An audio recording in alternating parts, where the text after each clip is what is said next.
Alright, let's just get right into it.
Always love the music in this game.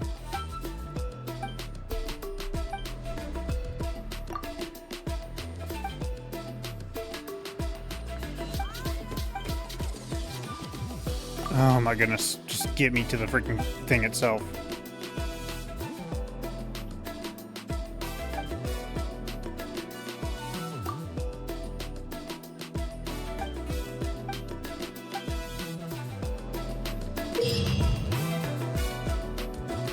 During the challenge, you can freely switch between you and your soaring companion. Additionally, your characters cannot use skills or special. Oh boy.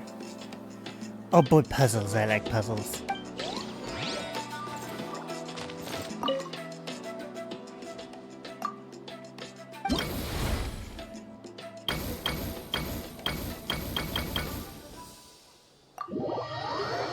Puzzles. I do the puzzles. High speed was, yeah, I know how to do this.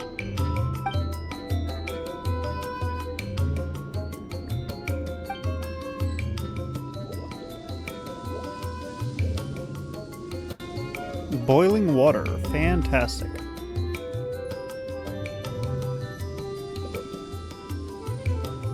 Give me a minute.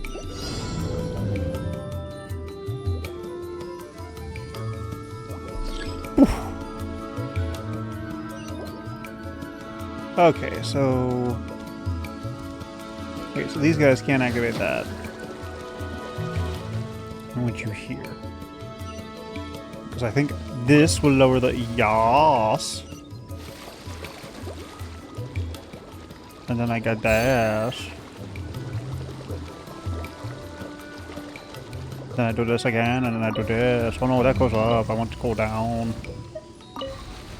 I hate when games do this to me.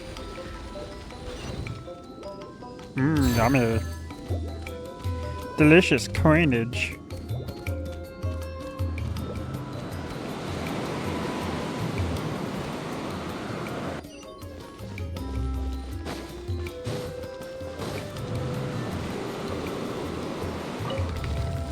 Open the door.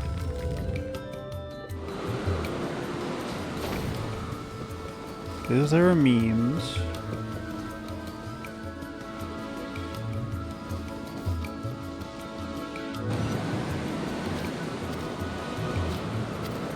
Okay, I know what I need to do.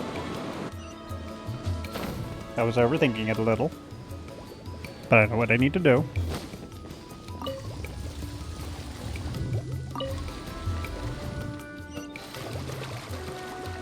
Fine. I love how they glow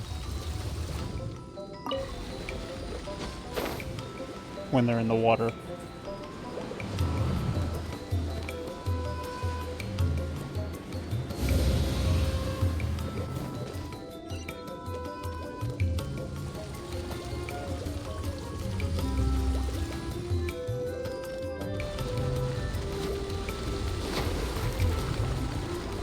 Give me that one. Then I want this one. Then I got this one hidden away in here.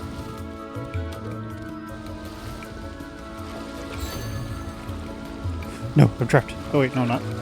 Drink.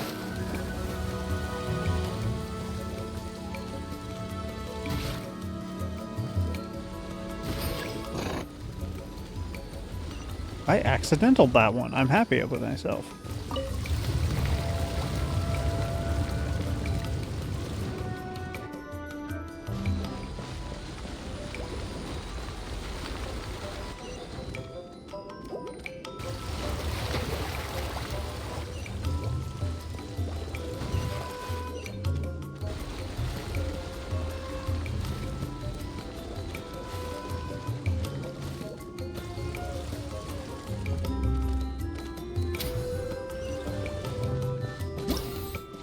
I like these puzzles.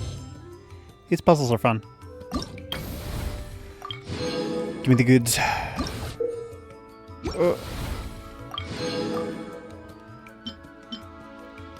So this one unlocks in 6 hours.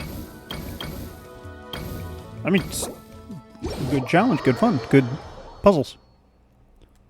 I like it. I'll pull for Never real quick. Oh my goodness, I'm sitting at, I think, 60 pity now.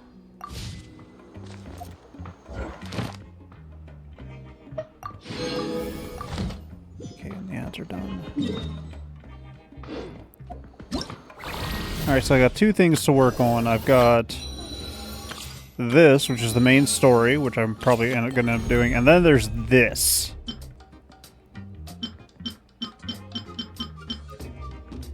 Which I don't know how to feel about. So we're just gonna go and do this.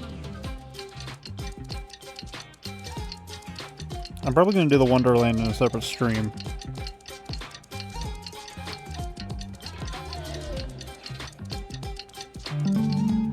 Because Jester told me about what Wonderland is, and people ought not be so frightened. it feels like I should probably do it separately. Alright. This is the first time I've been able to keep up with the story. And I like it.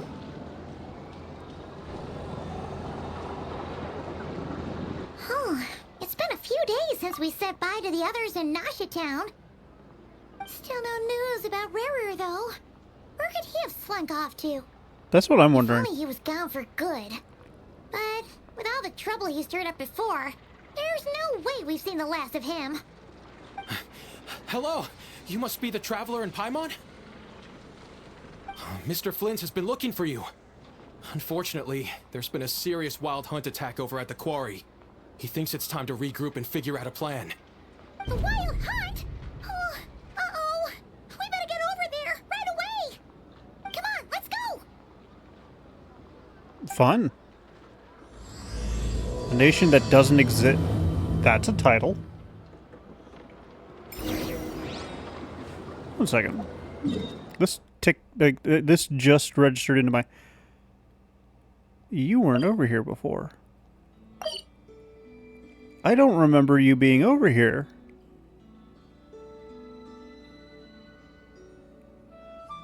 Has this always been here?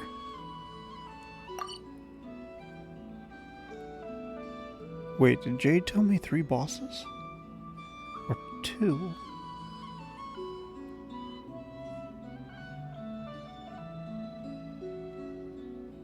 I can't remember. It's fine though. I forgot to pick something up. Give me a minute. Nips. Add Astra.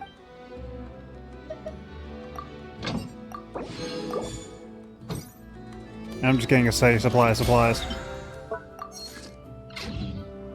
a word. Why are you highlighted? Because I have to go over that. Okay, good.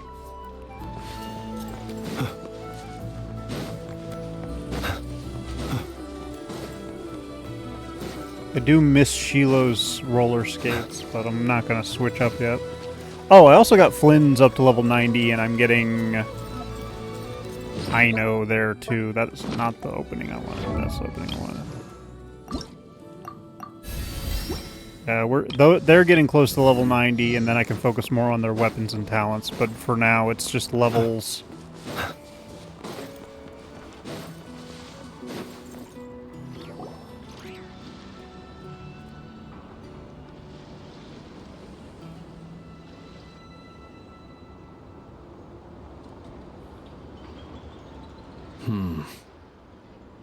I can barely sense any Kuvaki at all.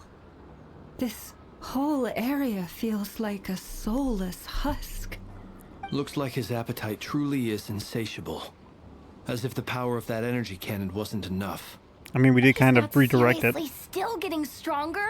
What's his endgame here? Ah, everyone's here already. Hey, I know of 2 sins. so, what's going on? We've all been on high alert since we split up a few days back, expecting Rerir to strike again. But it's like he just vanished into thin air. No one has seen him nor found any trace of his presence. That is, until this morning, when a ratnik found signs of wild hunt activity while out here on patrol. As you can see, the Crystonite itself is physically intact, but the Kuvaki it contained Physically is intact as all it has completely giant gashes diminished. through it. And we're sure that Rarir did this. Who else? He's the only one who could pull off a stunt like this. Kuvaki loss has reached critical levels. Reiki of Solnari set to maximum threat level. Warning, unless de-escalation measures are taken soon, he will pose a threat beyond our ability to contain. The consequences could be catastrophic. Traveler, do you remember when we encountered Rerir just after regaining his body? There wasn't a shred of sanity left. Nothing but madness and rage. Yeah, didn't he shout out a bunch of names? Then he started raving about how nothing in this world mattered to him. Oh, Paimon gets chills just thinking about it. Oh, but the thought that he's still out there, lurking somewhere in Nodcry, waiting for his chance to strike? Oh, even chillier. Last time we fought, we were already at a disadvantage. If he has such overwhelming strength, why would he suddenly go into hiding? Yeah, if I were him and I wanted more Kuvaki, I'd just take it by force. No point staying in the shadows. Unless something went wrong. His whole resurrection thing didn't exactly go smoothly. The other thing is, how does someone who's completely lost their mind still have the wherewithal to cover their tracks so See, I'm perfectly? confused about, well, not It's me. confused, but I'm curious. I'm curious According about... to certain medical Oh, this studies, feels weird. insanity does Switch not to ear- always I entail a switched to ear- complete head- loss of head- rationality. Headset ear It may ear be covers. that he is simply living in a I world usually of his keep it over own. the right ear. I'm keeping it over the left. Actually sounds about right. He was ranting away to himself the whole time, like he had zero interest in talking to us.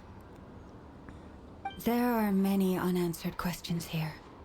He could be right under our noses, and we'd still be in the dark. I'm curious Besides about his name and title, we know little about him. Varka Certainly and what he nothing did. about his past, or what he might be hoping to achieve. Exactly. And we wouldn't even know where to begin looking. Even Boss hadn't heard of the Rahir of Solnari before all this. I'd be willing to bet that even if we gathered together every scrap of intel in Nodcry, we still wouldn't find more than, like, 3 useful facts about him. So, if we do nothing, he'll just keep getting stronger. But if we want to investigate him, we have no idea where to look. Last time we had Marionette and her big robo-buddy to help us, and we still barely held our ground. If we had to face him alone... Oh, Paimon's head hurts just thinking about it. What are we supposed to do against a threat this big? That is a good Well, point. The threats are getting bigger. I do have a little hunch about his next move. Given that he attacked the quarry, I'd say it's likely he'll target other places rich in Kuvaki. Somewhere like the Eye of Krati, or the Pillar of Embla.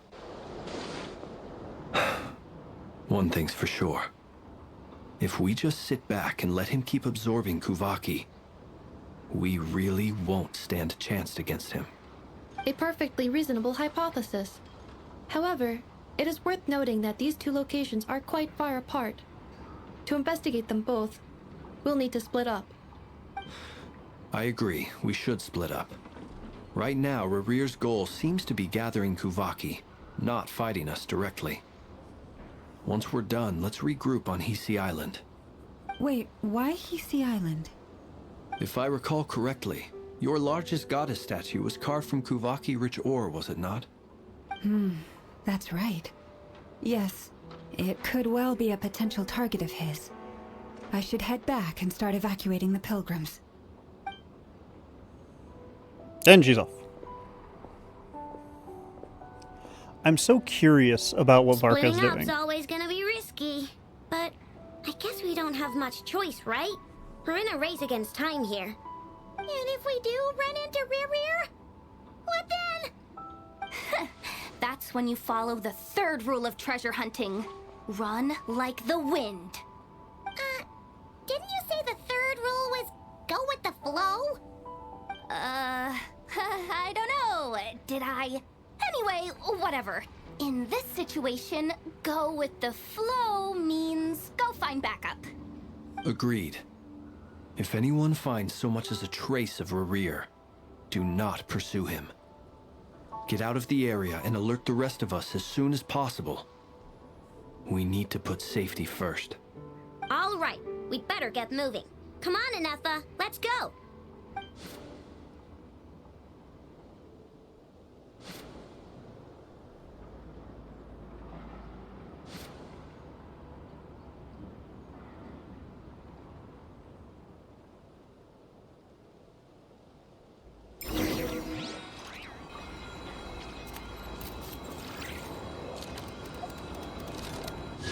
Wrong one. I have so many questions. I'm so confused about a few things. Not confused, just curious, but like, I just don't know how to wrap my head around any of this.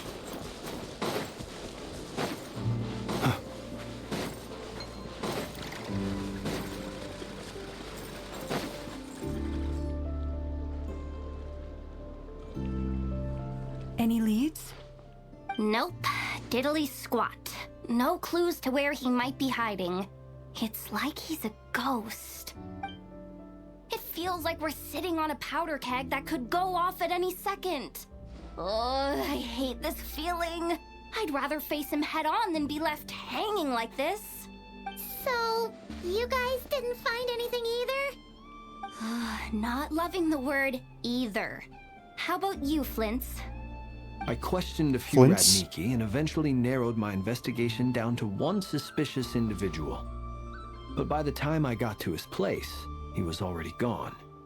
Almost as if he knew someone was on to him. Either that, or he's just extremely cautious and doesn't stay in one place for long. He's been My mic is biding picking his up my time headphones. for a while now. The question is, where or what is his next target? No idea. Since regaining his body, he seems to have lost all interest in the fragment in my possession. If he did still want it, he's had plenty of chances to take it. All we can do now is hope that Aino and Anefa turn up some leads. Darn it, Rerir. If you've got the guts, come face me one-on-one! Wait, he's actually here? I didn't mean it, I swear! No, it's coming from Silver Moon Hall. The Lady Kutar might be in danger.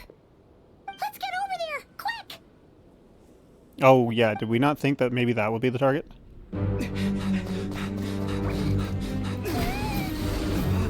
Oh, yeah, no, he is absolutely after her.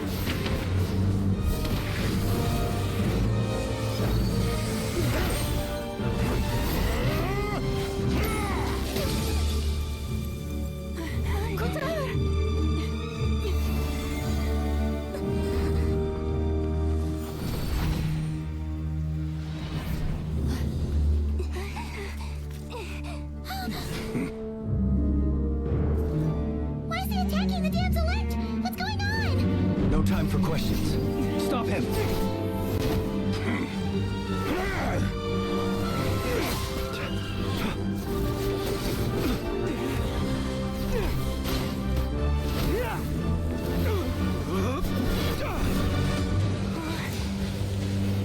Oh, she's a bow user. Yehuda, get Kutar out of here. On it.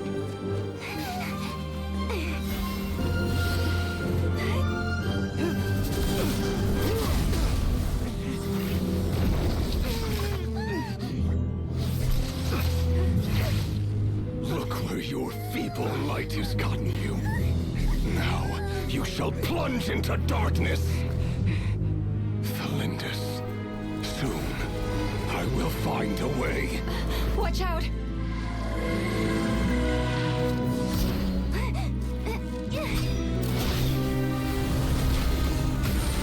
Oh no.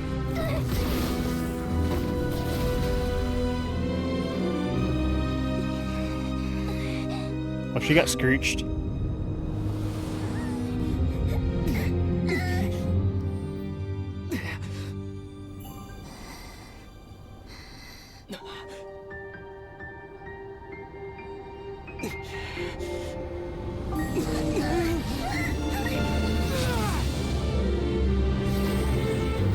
I'm sorry, did I just take that into me?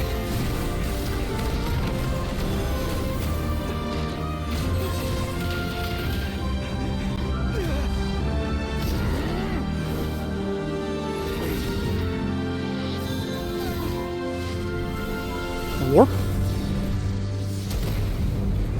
Okay, he just absolutely wanted us nuked.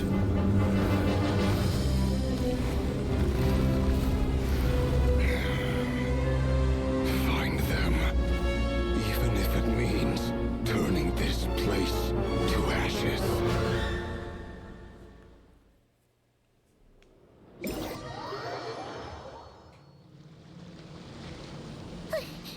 That was too close. We barely made it out of there alive. What's that guy's deal? How'd he get so crazy strong? Where are we? He's a threat to this entire nation. I doubt his strength could even be measured by conventional standards. I have a question. When me and Anetha showed up, we saw him chasing after this lady like he wanted her dead. What was that all about? We weren't there for the whole thing either. They were already duking it out by the time we arrived. Can you really call that Yeah, duking it out? We didn't see how it all started. It all escalated so quickly, we had no choice but to step in.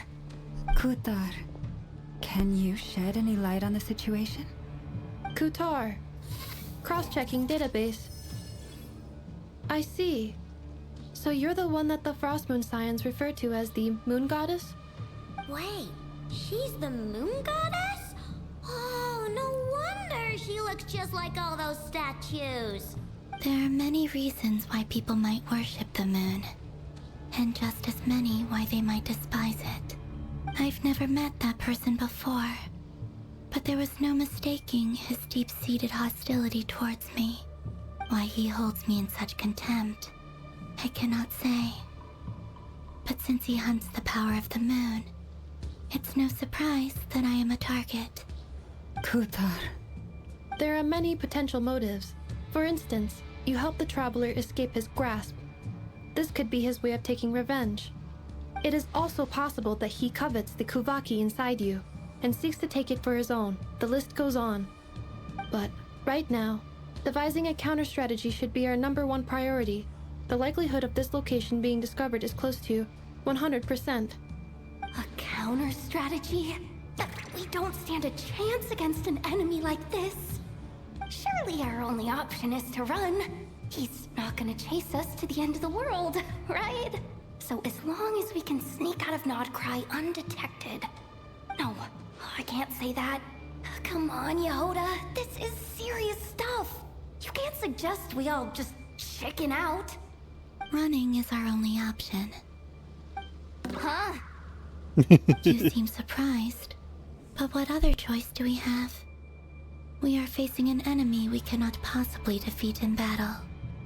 Well, I mean, yeah, but still. It's not too late.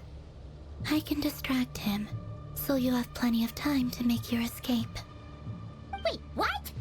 You're gonna act as bait? Doesn't that make sense? I'm the one he's after. There's no need for you to risk your necks on my behalf. A coyote doesn't stop for bypassers while it's howling at the moon. What is it, Loma? The Frost Moon Scions have already grown accustomed to life without their goddess. My presence here is no longer essential, and this is not my home, so you needn't ask me to stay. We can't just roll over and let him get away with this. That's not our style. And she has a point. Yeah. We can't just call it quits after everything we've been through together. Besides, she pretty much saved my life back there. If I just ditched her now, I'd never forgive myself. We can't overlook that I you kinda have like saved our Yehota's inner lives monologue. multiple times now. To talk of returning the favor would be a little crass for my liking. But suffice to say that we are friends, and friends look out for one another.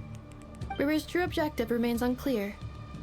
Even if we were to sacrifice Miss Kutar, there's no guarantee he would stop. But Kutar, I know why you left the Frostmoon Scion so long ago. It was because people started treating prayer as a form of trade. They would make self-centered wishes, force you to accept meaningless offerings in return, and then expect you to perform miracles for them, as if that were their entitlement. If it were me, I might have walked away too.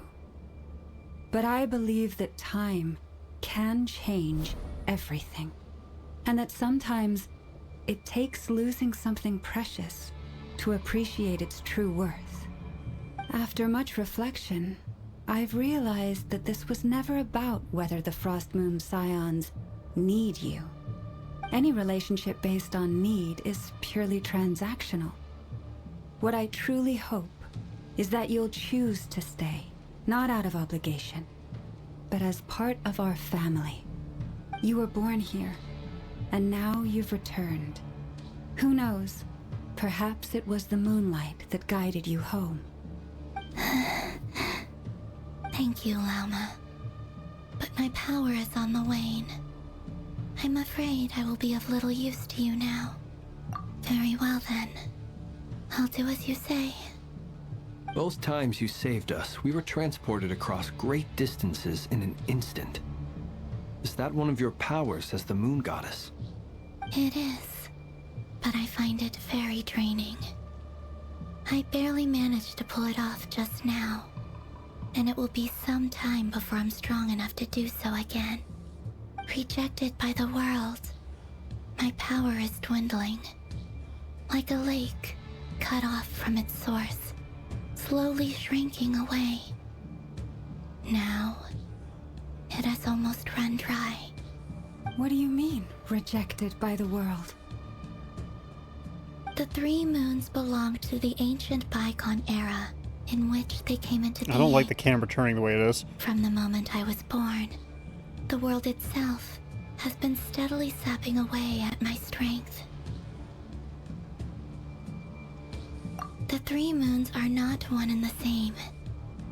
As the goddess of the Frost Moon, I cannot wield the powers of the other two.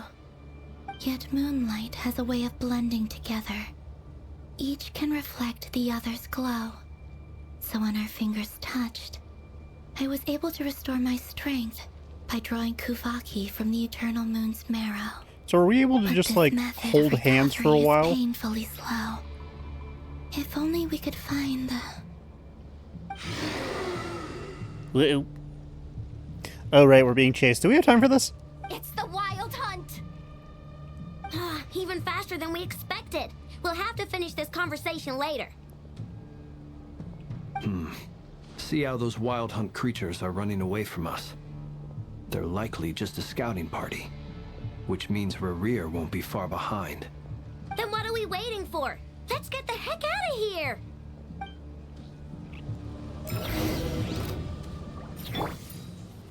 Installation check.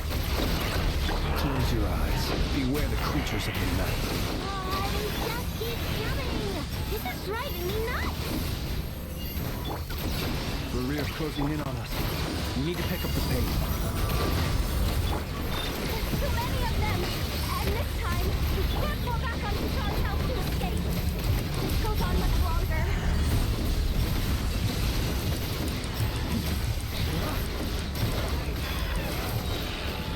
Close your eyes. Night close.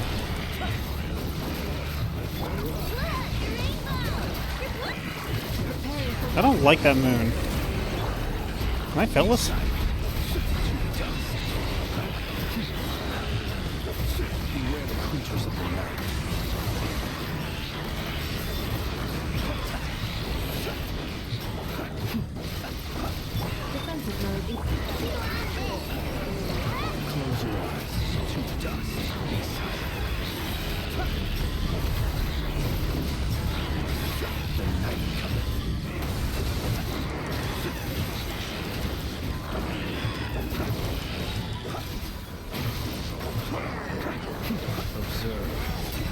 the dark. Close your eyes.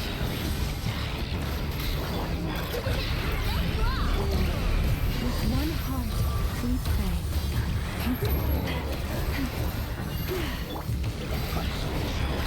The long sleep beckons.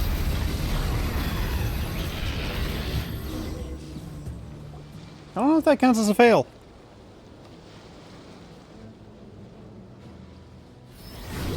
That is a sword.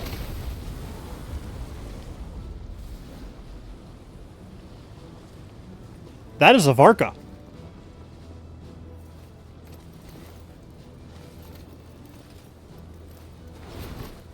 Okay, he looks pretty badass.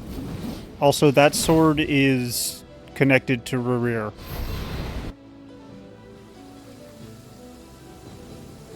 What's the matter? Bit off more than you could chew? Who are you? Uncle Varka! You're back from Amspartnir? Whoa! You're Varka? Grand Master of the Knights of Favonius? We could save the intros for later. Right now, let's get you all out of this hellhole. Follow me. I know somewhere you'll be safe. Oh, is that where I think it is? That's the one. Come on, move! There's no time to waste. See, I don't trust Varka right now. Because of the ending of the last Archon quest. Wow! Where are we? This is so well hidden. Well, that goes without saying. This is the Knights of Favonius' meeting place in Nodcry, and a contact hub for the Northern Intelligence Network. AKA, the black market of intel. No matter what faction you're with, it's the place to buy and sell information. Their headquarters are in Nodcry, but they've got contacts in every nation. As an expeditionary I just force on noticed foreign this. The soil, hair over working his with them has eye is offered us the most translucent. effective way of getting our hands on reliable local intel. This is where we meet, so naturally, it's secure. Anyway, where were we? Folks from Nodcry should be pretty familiar with me by now, but I believe this is the first time we've met. Allow me to introduce myself. I am Varka, Knight of Boreas, and Grand Master of the Knights of Favonius. He looks cool. We've I don't heard trust all him. about you. This meeting's been a long time coming. You look way younger than Paimon expected. But you definitely have that Grand Master vibe.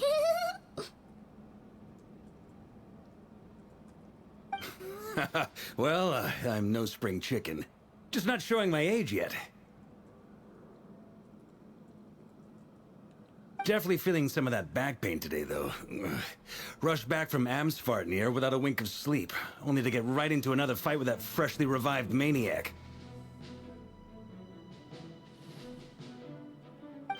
Another? You mean you fought him before? Yep. He wasn't nearly as strong back then, but he was still a formidable foe. I brought some of the knights along to give him a little surprise, but he saw us coming from a mile off. My squad took heavy injuries, and I barely made it out alive myself. We knew it might have been our last chance, so we staked everything on it. But still, it wasn't enough to stop him. I tried tracking him down afterwards, but he didn't leave a trace. Even in his unhinged mental state, he's as cautious as any trained operative. So, I decided to come find you. And as luck would have it, turned up to find you being ambushed by the Wild Hunt. The rest, you already know. Is that why he's been frantically absorbing Kuvaki these past few days?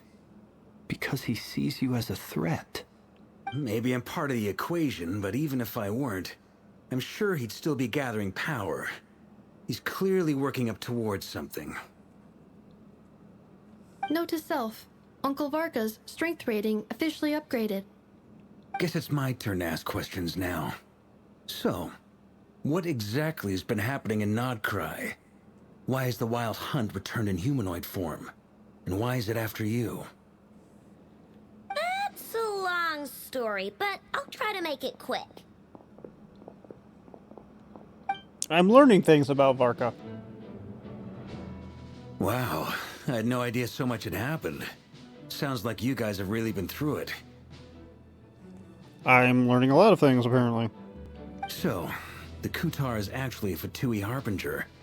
And all this wild hunt activity in Nodcry is the work of the Raker of Solnari, one of the 5 sinners.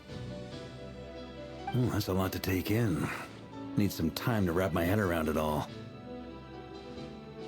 I'm learning things about Varka, Clea, and Alice, apparently. I'm truly sorry, Mr. Varka. My brain. I'm scared. You stood with us against the Wild Hunt and did everything you could to stop it from escalating into a full-blown catastrophe. And then, the one time you're away, it all comes to a head and all your hard work gets undone. You've got nothing to apologize for, Miss Moonchanter. You can plan 100 steps ahead and still slip up. That's just life. No one knows what tomorrow holds. You can't predict which way the wind will blow next. And, to be perfectly honest, I can't say I'm surprised. For all the times we've defeated the Wild Hunt in the past, we've never been able to completely wipe it out. Turns out, we were just delaying the inevitable. Band-aids! But now that a new variable has come into play, fate may well take a different course. A new variable? You mean us? Pardon me. I'm trying to find a balance between my gain and my game audio, because I know sometimes the game audio for my videos is a little bit louder than my mic. Who else? But I'm also And in trying a to make sure it strange doesn't get way, picked up. I think his resurgence might not be an entirely bad thing. The Wild Hunt is like an unrelenting force of nature, but Rerir is an individual with an agenda. He's gotta have a weak spot somewhere. That said, It's the while I know I was moon. explaining everything just now, some of the points that Mr. Flynn said had caught my attention. You mean about our mystery ally? That's right. From what you've said, not only did they lead you straight to some key files, they also shielded Hisi Island from a lethal Kuvaki blast.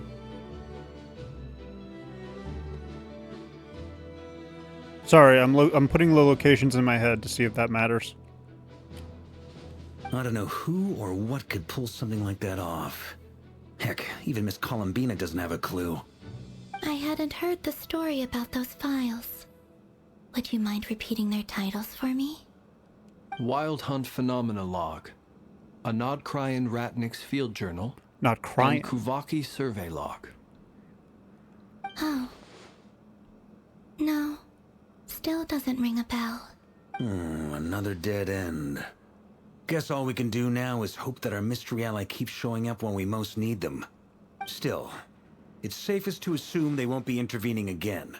From here on out, we'll have to resolve this crisis by ourselves. One moment. I need to vent about this.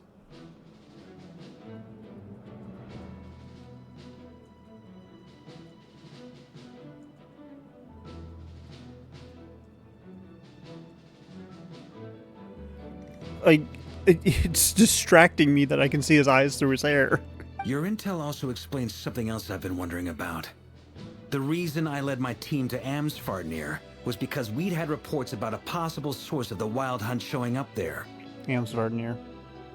But once we looked into it, it turned out to be a red herring. I don't know who was behind it, but clearly, it served its purpose. I doubt it's by chance that he happened to make his comeback while my attention was diverted. And from everything you told me, it sounds like his scheming began well before his return. So maybe luring me away was all a part of his plan. But is it even possible that he orchestrated all of this by himself? The Moon Maiden and the Raker of Solnari. Nodcry of all places. The way everything is unfolding, it can't be a coincidence. Okay. So I'm going to be honest. I have had very little trust in Varka because of the end of Chapter 2. However, while my distrust isn't fully dissuaded, this scene right here kind of puts me a little bit at ease. And the reason being is because when you're writing a story, unless you intend on doing like one of the biggest plot twists of all time. It's just like Hans level plot twists, okay, from Frozen. Hans from Frozen. Unless you plan on doing a plot twist like that, you don't normally allow characters' inner monologues to be heard by the player or the reader. And in this case, we are getting Varka's inner monologue about what's going on with Rerir and all this going on. So it's a possibility that he's not actually a bad guy. He just is being Deadpool levels of chaotic, okay? That's probably why I'm not trusting him right now. What do we do now? Got any ideas? I love that her eyes are stars. It's really adorable. I can't wait to pull Yehoda. Right now, we've got at least 3 things to consider. I wonder if she'll be level Let's 4 or go level through 5. them one by one. I mean, 5-star, 4-star. First, we need to figure out how to take down Rerir. If we can't beat him in a straight-up fight, the rest won't even matter. Fair. To my knowledge, the bulk of Nodcry's fighting force is already gathered here. Oh, Even that with is everyone united, mildly we're disappointed. still no match for Rerir in his Disappointing. current state, let alone with his power still growing. What if there was a way to tap into a new power of our own? How so? Have you thought of something, Columbina? 3 moons once watched over this world.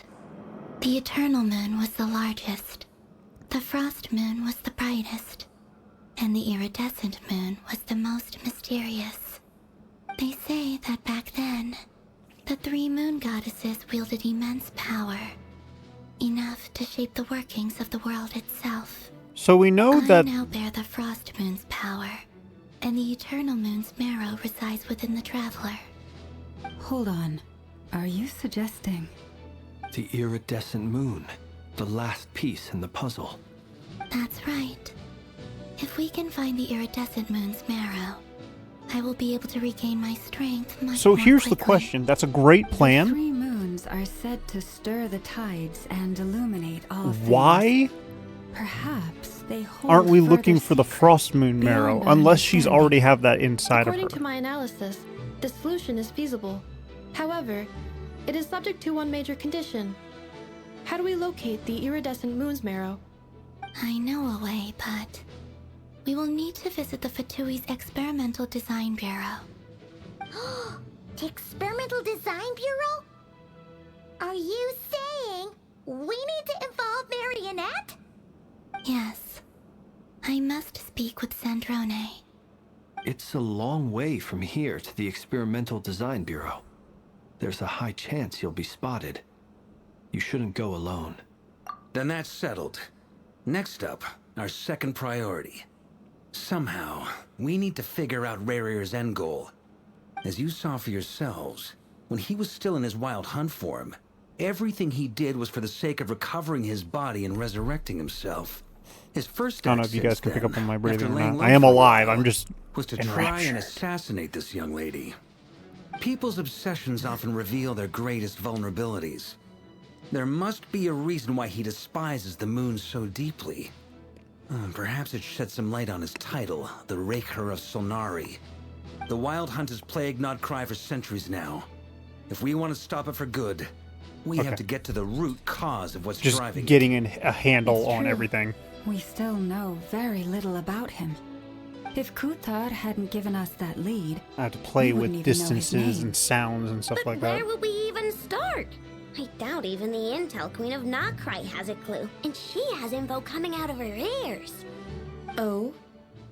That's a rather hasty Where did you come from? conclusion for someone who's so painstakingly meticulous when it comes to dealing with machines.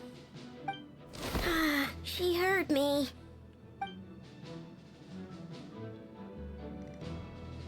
I don't like that she's looking at Yehoda. What are you doing here? I'm now asking myself the same question. I received a letter from a humble knight of Favonius, requesting a meeting to discuss a major business deal. But it looks like this humble knight had something else in mind. Details, details. Miss Neffer, the important thing is that you. I do arrived like at the his perfect voice time. acting. Since his failed ambush, I've been racking my brains trying to come up with a plan. I feel like to it fight fits the Rerir. character. Given the severity of the situation, I think it's fair to say that our only chance lies in uniting as one. And I'm talking all the factions in Nodcry. We can't do this without the Curatorium, but I knew it'd be a tough job to win you over. So, I took the liberty of reaching out for a little chat. Wait a sec. How did you even hear about this place, Nefer? Didn't you say this is meant to be the Knights of Favonius' meeting spot? And a contact hub for the Northern Intelligence Network? And isn't it supposed to be super hidden? Is she in charge of the Northern You Intelligence really think Network? you could have gotten settled in Nodcry without my help? Besides, I'm the one running this gig. Of course I know where the meeting place is. Allow me to introduce the current head of the Northern Intelligence Oh, Network. that's funny. If it's intel you're after, she's your woman. Pretty much seen and heard it all. Please spare me the flattery. Let's cut to the chase. Seems like you've run into some trouble, huh? Well, this certainly qualifies as an unforeseen crisis. On behalf of the Curatorium of Secrets, I wish you all the best of luck. So you're just going to sit this one out? Why should I get involved? What could possibly be in it for me? You mean besides the fact What that you if don't we die? told you we can't do this without you? Oh? Then I'd say, you'd better make it worth my while. I don't work for free. I can't put a price on something like this. It's just not in my nature. But then again, you and I have always been polar opposites in this regard. So I can't exactly say I didn't see this coming. If you insist on compensation, I will pay you. Consider this a formal commission. Sound fair? You just don't give up, do you? Too bad. I know you well enough to know you can't afford my They totally prices. did in the past. I'm The 100% riskier the certain of it. job, the more it'll cost. And a Moonchanter's stipend isn't exactly generous. Unless you're planning to start passing the donation box around among the faithful. Boss, just a thought. If they come up short, maybe you can take the difference out of my next few paychecks. Things got really dangerous during the fight with Rerir. If this girl hadn't saved me, I'd be ley line fodder by now. I'd be gone for good, boss. If there's any way we can make this work, I'd really like to help her. Please? Is this gonna work or is this gonna not? This is why I'm always telling you never accept favors. They are the hardest debts to repay. You have to be careful who you get involved with, or you invite all kinds of misfortune. Very well, Yehoda, I will help. But just this once. Don't count on this happening again. Nefer is Yehoda's strict but loving mother. The image is now seared into my brain. Flins, that fragment that Rerir was after, do you still have it on you? Of course. Let me borrow it. I need it to follow up on some leads. Wait, you actually have some leads? Shh. This is top secret information. I can't get over her design. I love it. I get it. We all have things we'd rather keep to ourselves. Plus, I know we can count on you, so we'll leave the intel gathering in your hands. And that brings me to the third and final item. We need to find a way to distract him. We need time to make our move, so someone will have to stall him. I'm in for this part, no matter what. Anyone coming with? Count me in too. Come off it, you two. Quit playing heroes. I'm way ahead of you here. And Nefa did a scan of the Moon Goddess's Kuvaki signature, and we're gonna use it to make some decoys over at the Kramkake craft shop. Anyone who's in, follow me. Once they're ready, we'll deploy the decoys across Nodcry. So as long as the rest of you keep moving, he won't catch on to your scent and won't be able to track you down. I like it. Genius idea. This child is scary. This child is genius and scary. No biggie. All right then, we'll split into 3 teams. Once your team has finished their mission, return here and wait for the others. Dismissed.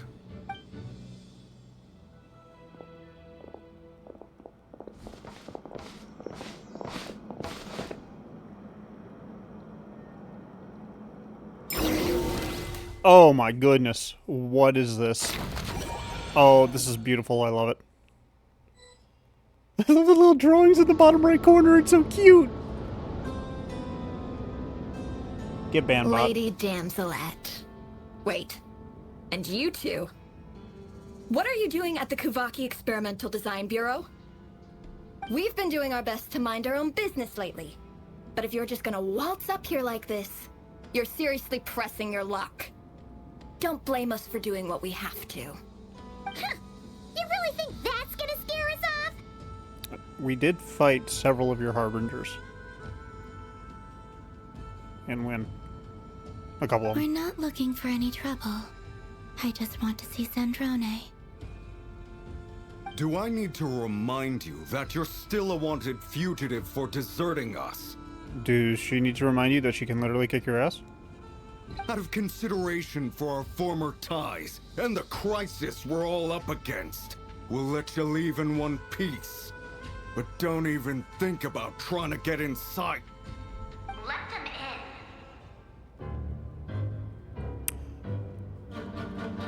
The air just got tense. But Are you going to make me repeat that? no, my lady. Sandrone seems to be in a good mood. Must be maintenance day. I love the relationship. Beautiful sisters.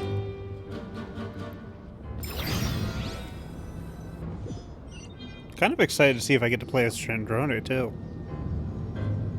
I don't know what she'd be though.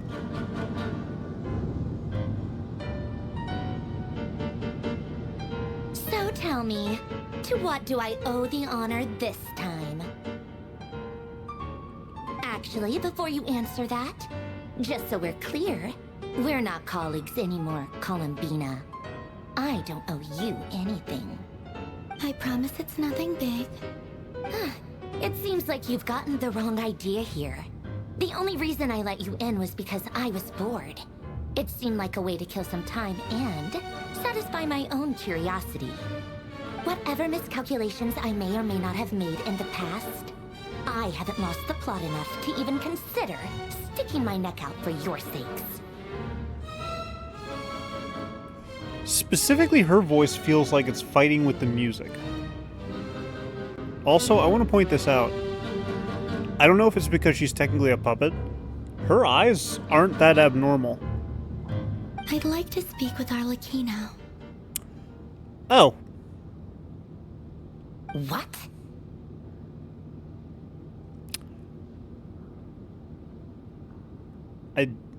This was something that was told to me before the stream. Well, like a couple weeks ago.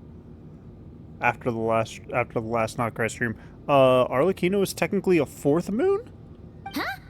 You mean the knave? I'd like to speak with Arlecchino. Is she in Nodcry? No, she's not. Once the work on this facility was completed, she went back with the Rooster and Regrator. The only ones in Nodcry are me and... What is it you need to speak to her about anyway? Revier is hunting me. If I'm going to face him, I must first retrieve the lost moon.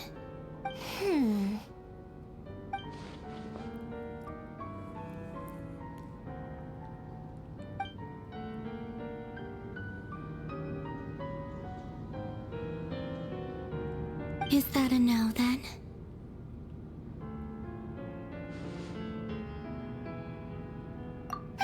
As if I need reminding. I was this close to settling things with him before someone decided to whisk me away to their weird little garden. Have you held any tea parties lately? Tea parties? Yeah, obviously. You don't seriously think we'd pack it all in just because you aren't here. Were all three... Was Arlecchino, Sandrone, and, Columbina all having tea parties together. That's adorable. If anything, they've been more eventful than ever. Just me, Arlecchino, and a bunch of insolent, insensitive guests who won't stop asking where you've gone. Oh, they've been a real joy. I bet you served them the worst tea you have. Just like you used to do to me when I upset you. Who cares about how good the tea is when there's no one around to drink it? I keep losing people. First Rosaline, now you. I'm running out of people who can make me laugh. Honestly, what could be more ridiculous than a multi-centenarian goddess who's only ever had the plain herbal tea she received as offerings? You'd always brew a different type of tea for me each time. Was The it really lore. just to see how I'd react? The tea lore.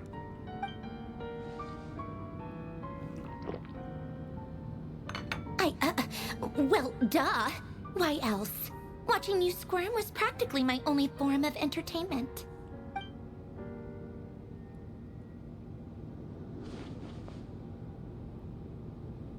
How very tsundere. Oh, yeah. And Capitano sometimes used to bring Tartaglia around, too. But I guess we won't be seeing him again. I'm sad. I like Capitano. Well, I guess we are overdue for a get-together. Polonia! Have Fevronia pass a message to Arlecchino for me. It's time for tea. Will suffice. Fervonia? Pass along a message for me, too, if you would. My body cannot contain the marrow of 2 moons, so I'll be leaving one of them in her care. Excuse me? Who said you were on the guest list? If my tea meant that much to you, maybe quitting the Fatui wasn't your brightest move. Back when you were under the Tsaritsa's protection, no one would have dared come at you so openly. No, I'm pretty sure Rurir would have come at her, regardless. If anything, that probably would have put the Tsaritsa in danger. But that protection didn't come for free. In fact, I paid dearly for it. At the end of the day, it was just another transaction. I just got tired, that's all. I never wanted any part in their grand ambitions, and I've had enough of being treated like a bottomless supply of power. I mean, fair, It brings valid. back memories from the old days, when I was still worshipped as the moon goddess. Centuries on, it may be a different group of people, but I see the same greed in their eyes. Really feel bad for Columbina. I figured you'd leave eventually. You didn't have as much of a reason to stay as I do. What is your reason for staying? I'm curious. The Tsaritsa gave you shelter and protection, but that was it. Nothing more, nothing less. Meanwhile, the Fatui demanded everything from you in return, until it was more than you could bear. I get why you left. And frankly, I have no interest in dragging you back just because the higher-ups told me to. But if you keep hanging around with this riffraff, the next time we cross paths, we might be enemies for real.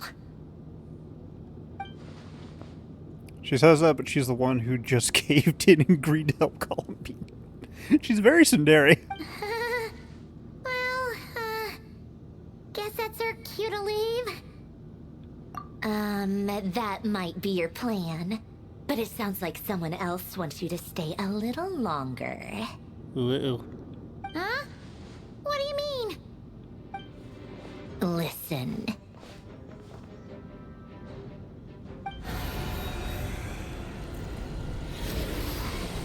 Oh, Wild Hunt. I thought it was the moon. My lady, it's the Wild Hunt. A horde of monsters is headed straight for the facility. Another uninvited guest trying to crash my tea party. Clear the area. I'll handle this. I love the frame focus that just happened there. Wait, what? You want us to leave you here by yourself? Huh, you'll be lucky to make it out of this alive. You really think you can afford to worry about me? Go on, get out of here. You may have stopped Polonia from crushing him last time, but I've made sure that won't happen again. The entire Experimental Design Bureau is rigged for war. That's terrifying.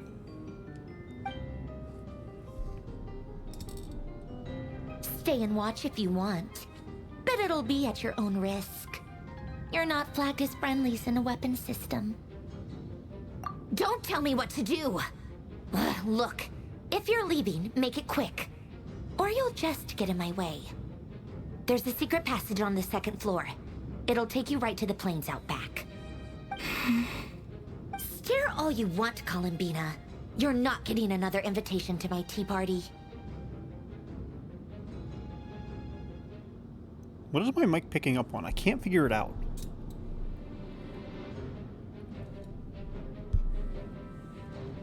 I know. But thank you anyway, Sandrone. This is exactly why you shouldn't hang around with those people. All their melodrama and sentimental nonsense is rubbing off on you. Little doofus. Flee! Come on then, Mr. Ray here. Let's pick up where we left off. It's your Wild Hunt monstrosities versus my beautiful creations. That's a lot. Let's see who comes out on top.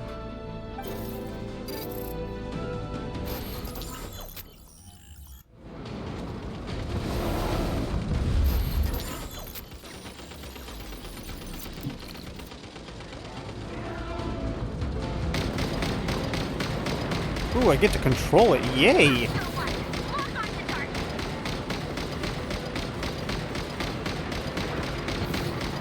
You got that, Mr. Got that out.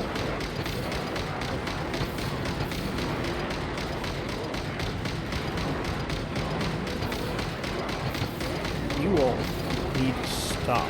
Where did you come from? Cheating! Cheating! You're cheating! Okay, that one guy definitely died before I hit him, but, like, cheating.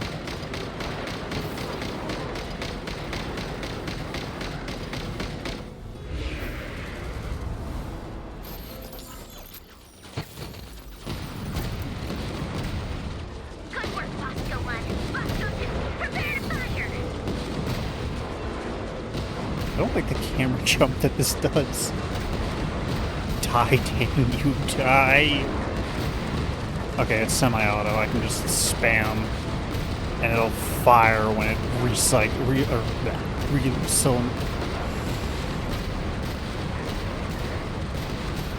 I used to do this in Warframe with a bunch of my weapons, where I just spam the trigger.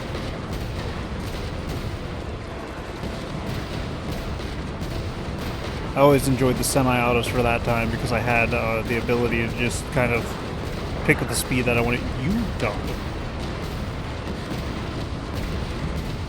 You don't get to cheat. I like this weapon. Whee! Oh, this is a sniper, isn't it? That's it. Keep them pinned down. Don't let them get near.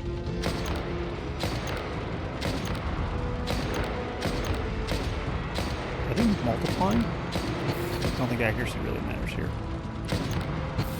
What is hitting me?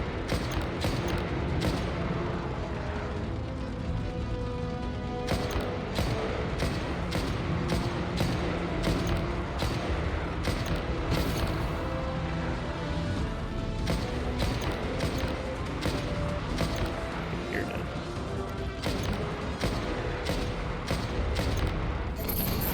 Rotate out.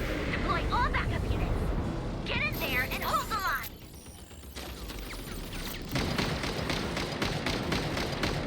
Oh, that's a big one. They're more tenacious than I thought. Whatever. This is where the real fun begins.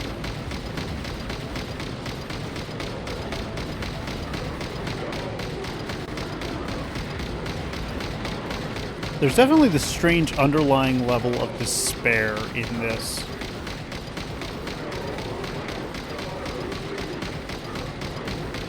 Don't worry.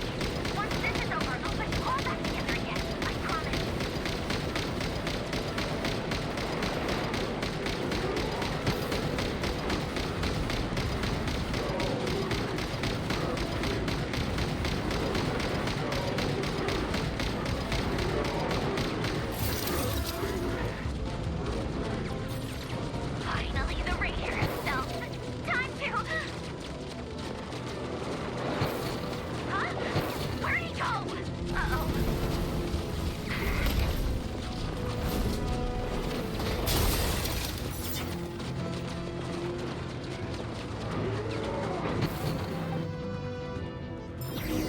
Because it feels like there's a no hope of winning type moment going on here.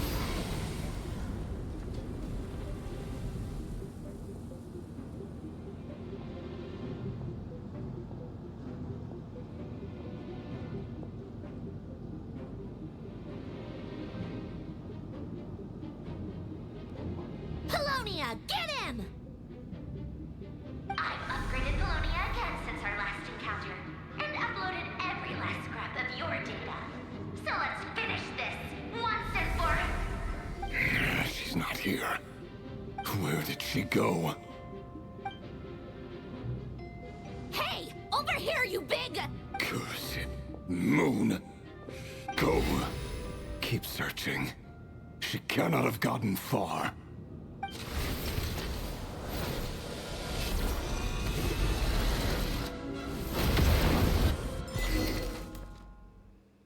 Okay, then.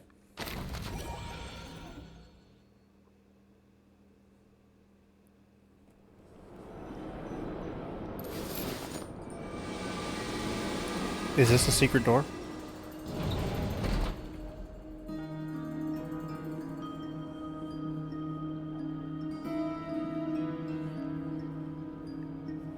So this is your method for investigating Rarir's past? It almost looks like some kind of ceremony. Good deduction. But it's quite a different affair from what you're used to with the Frost Moon Scions. Whoa, first time I've ever been in here. Boss always said it was off limits, so I pictured some kind of creepy dungeon. But it's actually kinda nice. Oh, I guess this must be Sumero decor? That's where Boss is from. And that nice shopkeeper who sold me my treasure compass. I'm not sure exactly what you've got planned, but it looks like you're all set. When do we begin? Whenever we wish. But for some reason, I've got a feeling this isn't going to end well. Oh boy. I've never faced Rarir myself, but from what you've told me, his power is beyond anything I could imagine. I, on the other hand, am just an ordinary businesswoman. Our paths should never have crossed, yet here I am, forced to make an enemy of him. If you ask me, you're about as far from ordinary as it gets. So what are you saying? You're getting cold feet? Once I take a job, there's no backing out. Still, I have to ask myself if the power I'm relying on will even work on an opponent of this caliber. And also how to make sure I come out of this alive if things spiral out of control. Death is the one thing we can take for granted. It is the great equalizer, however fortunate or unfortunate we may otherwise be. So it's important to consider how to spend what lifespan we have left. Come on, boss. Lighten up. Quit talking about death. It's bad luck. For once, I agree with you.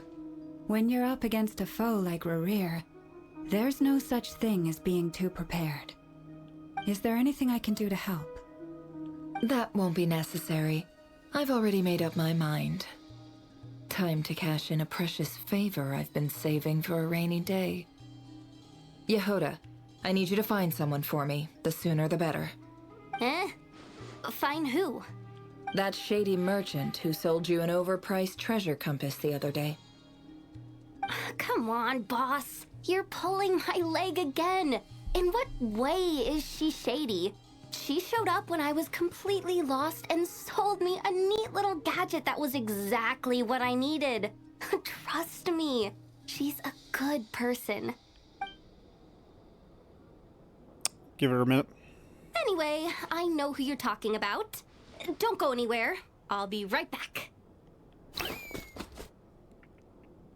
If her kit doesn't have her getting a speed boost in some way, shape, or form, I will be disappointed.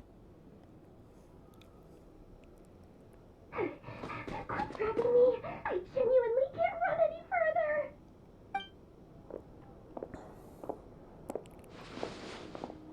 Hey, aren't you? Dory. What is it? What's the big rush? You dragged me out of a dream where I was literally swimming in Mora. I'm charging double my usual attendance fee. Look how easygoing she is. After that rude awakening, she could have completely snapped at us. But instead, she kept it together and just asked for an extra fee. Dori Sangama Bay? I never would have pictured you two doing business together. If you want to make it big in Nodcry, it's all about connections. Lady Nefer just so happens to have a lot of intel that interests me. And she also did me a big favor in the past. It was back when I first arrived in Nodcry. My trusty assistant, the genie in my lamp, had an adverse reaction to the Kuvaki and fainted. And wouldn't you know it, that's when I suddenly find myself in a life-or-death situation. Good thing my compatriot was there to swoop in and save the day. I've been giving her a 30% discount off all of my goods ever since. Now, so that no one here feels left out, I'm willing to extend a 20% discount to fellow friends of Boss Nefer. Plus, any other friends you send my way will enjoy 10% off. What can I say? The great Lord Sangama Bay is nothing if not generous. So, let me guess. You've run into some trouble. I've got everything you could possibly need. And the more you buy, the more you'll save. Yeah, I can't adjust things. That's fine. You guessed correctly. What have you got in the way of survival gear? Give me a second. Ooh, perfect. Yeah, the freaking music volume is... Why is the music volume lower than the dialogue volume, but it still sounds so much louder? Oh, wait.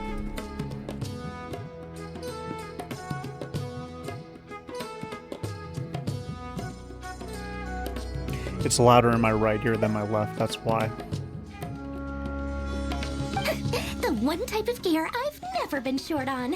What are you looking for? A jetpack fresh from the Academia's labs? Yep. An ancient Okay, suit of that's armor that's dredged up from my the bottom issue. of It's the not on. sea?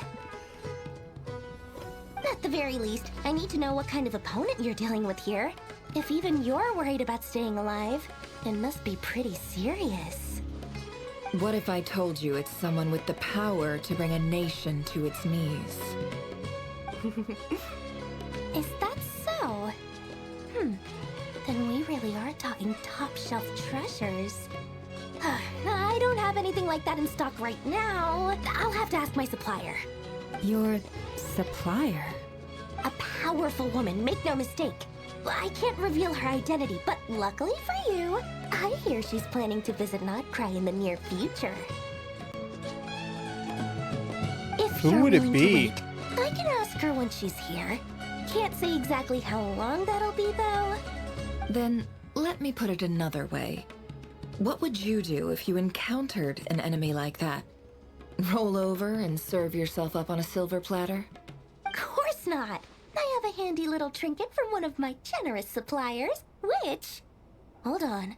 What exactly are you getting at? No, no! This is for my personal use only! Let's just say I'm borrowing it, all right? Just for insurance purposes. You'll get it back later. Favors are the worst kind of debt to owe, and now you've got a chance to repay one. A win-win situation, don't you think? She has a point. Fine. You can borrow it for 5 days. No, make that 3. And for every extra hour after that, I'm charging you 1 million mora. Deal? Deal.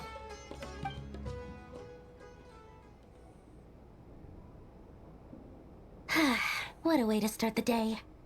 Now, was there anything else you wanted? Or can I go back to bed now? How early in the morning are we at? That will be all. Take care now. Don't trip up on your way back, friend. See you later! You're my favorite shopkeeper.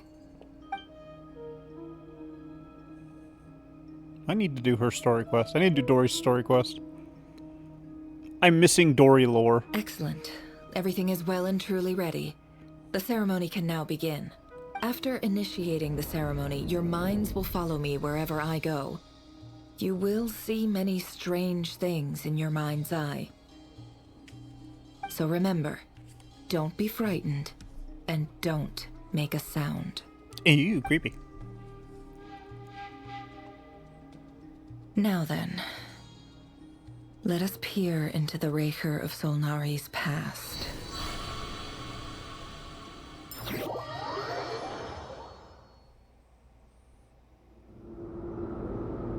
I made it. I don't recognize this style of architecture. Must be Conrian. Simple furnishings, table and chairs. It's a more ordinary house than I might have expected. That kind of tracks, to be honest. I feel like he wouldn't be extravagant in his, like, living styles. Looks like the fearsome Raker of Solnari came from surprisingly humble beginnings. Unless this passed for luxury in Conria. Unlikely. It was said to be a very prosperous nation in its heyday. Okay, but what if this is their version of prosperous, though? Anyway, I'll keep exploring. Okay.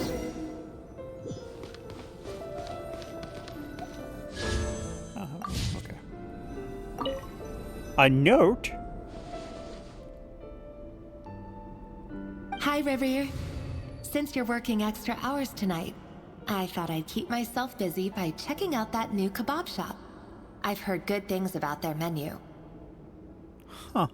I'll test it out, and if it's as good as everyone's saying, let's go back together sometime.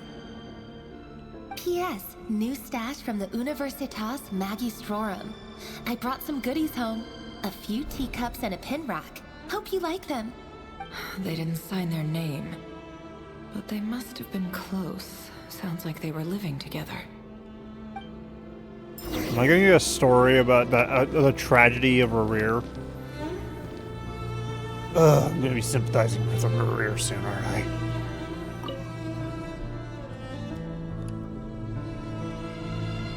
I went over to Joseph's for drinks today.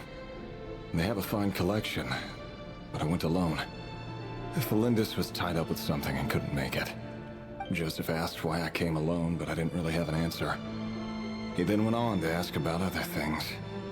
If you ask me, someone who asks that many personal questions is too nosy for their own good. But if he invites me again, chances are I'd still go. Felindis. That's the same name Rerir mentioned. Crane imports keep falling. If things don't pick up, we'll soon be back to meat and mushrooms only. Honestly, I'm not a huge fan of that new type of mushroom everyone's been into lately. Didn't it start out as a lab-grown variety? I heard it's even mildly corrosive. Seriously, why would you even eat something like that? Okay, but like people were eating Tide Pods for fun. Not really that long ago. I mean, it was like 5 years or give or take, but like still, that wasn't that long ago. I don't care if it's an impressive feat of alchemy. That just isn't the kind of thing I like to eat. Grain has to be imported, and they're eating a diet of mostly meat and mushrooms. Could it be because Conria is underground, so it doesn't get much sunlight? Wait.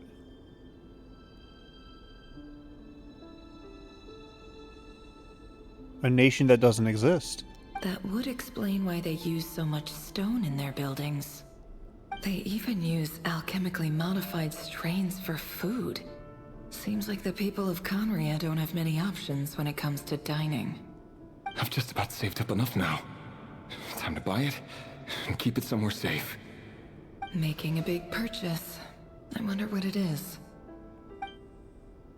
Most of it's written in the diary or mundane details of everyday life. It's clear that the author was an ordinary Conrian, or at least that they were passing themselves off as one.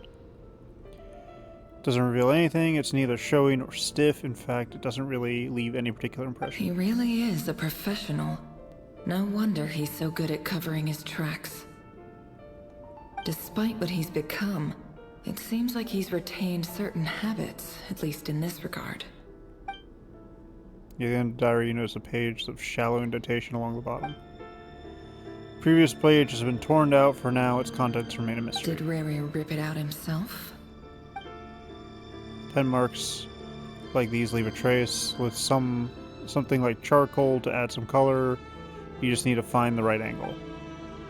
When Nephir looks around, she finds a charcoal pencil on the desk. Before long, she has restored the missing words. Compared to the forgettable handwriting from before, these lines have been scrawled in rougher, more haphazard ways, as if somebody who wrote them was in an emotional state. Before I met you, I was convinced that my heart was nothing more than a stagnant pool. The burial place of a fallen moon. A withered, windless grove where the waters rested forever unrippled. It was you who helped me see that my heart hadn't entirely withered away. That it could still beat to the rhythm of love. This is just trivial sentimentality from the looks of it. Why would he go to the trouble of hiding that? The burial place of a fallen moon.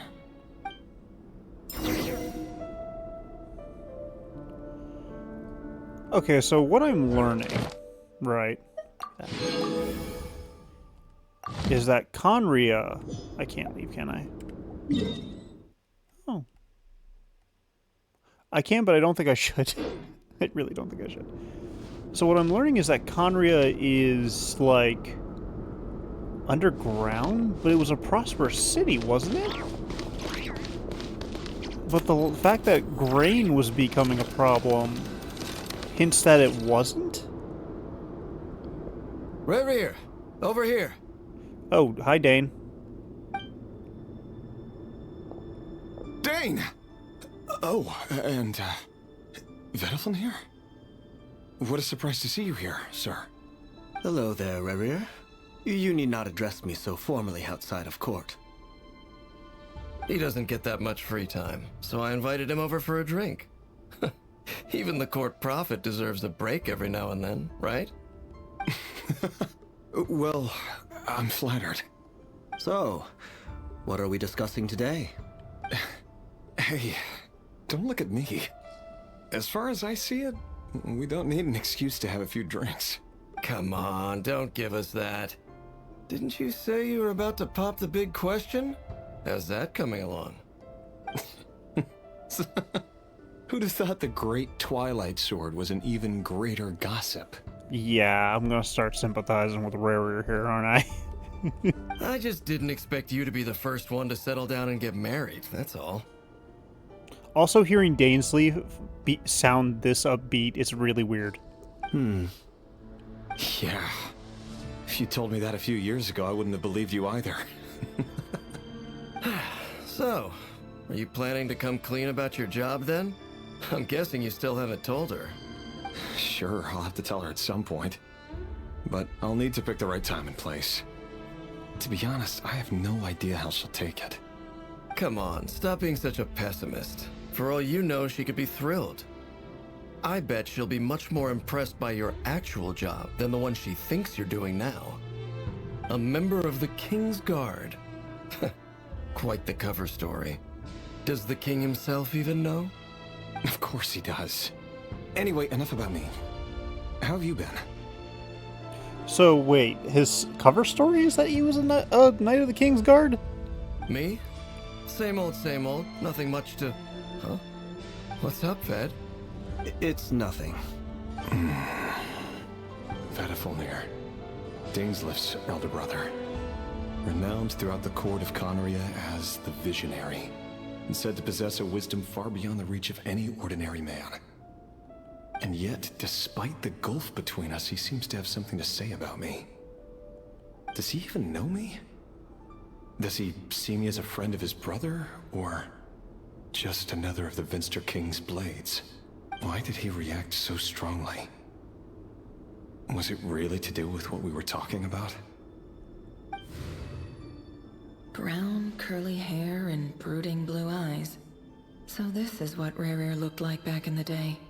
I think this is the first time anybody's ever talked about eyes in Genshin. Perfectly normal. No different from anyone else.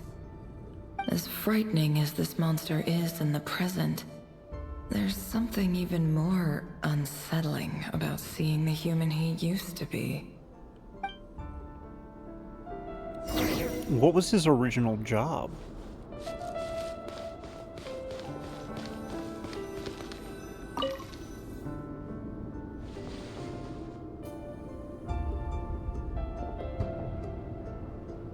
Oh, that's so sweet.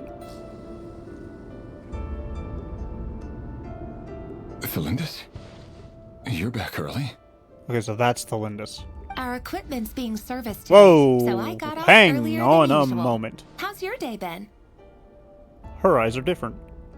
She doesn't have Conrian eyes. So does that mean people... I mean, obviously they would have to.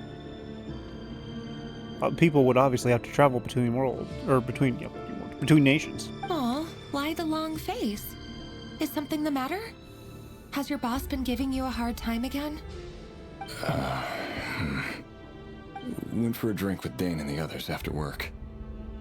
Isn't that a good thing?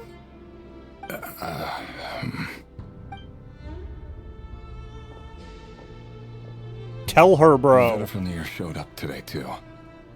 You know, Daneslif's older brother. Ah, Mr. Vedifilnir. Yes, I've heard of him. They say that everything he says ends up coming true. Was Vedifilnir one of the sins? He overheard Daneslif mention that I'd recently proposed, and seemed to have an issue with it. But when I asked what it was, he kept it to himself. So, you're worried? You can be such a child sometimes, Revier. We're nobodies. Why would the Visionary be concerned about us? The Visionary saw something happening and you're the catalyst for it. Oh, dear. I'm sure someone in his position has much bigger fish to fry. Maybe you're right. You worry too much, Revier. We've been together for ages now, and everything's been going so well, has it not? Stop with the dead flag. You Stop it. even proposed to me. So, you do remember. Tell me then. What's your answer? Like I said, I need some time to decide. You can't just rush into things like this. We may be nobodies in the grand scheme of things, but if we want things to work out, we've still got to plan ahead. All right. Take your time. Just don't keep me waiting forever.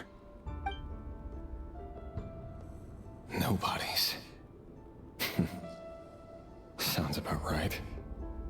In the eyes of people like Vedifilnir and Daneslif, what do we matter? Can someone whose gaze is so fixed on a far-flung future even see the present clearly? Besides, the dynasty's fate rests with the king and his inner circle. Whatever I do, it won't make much difference. Meanwhile, every idea they come up with and every decision they make, it affects everything. These days, the king is lost in his research, and the purge of the Crimson Moon bloodline grows ever more intense. That's interesting. Because I think that has to do with Arlecchino. The opposition tried to speak out, but nothing came of it. And I'm under no illusions as to why. Because we eliminated them and got rid of their bodies. A man can have 1,000 reasons to carry a sword, but there are few good excuses to use it. Yet the king has never even considered a gentler approach, and he never will. Okay, this is interesting. What becomes of someone who kills on another's behalf? Can he ever find true peace?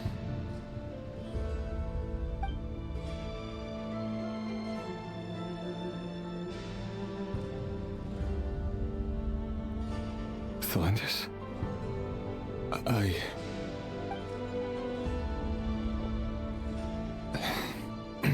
Love the shading. It's nothing. You were right. Fate has never smiled upon nobodies like us.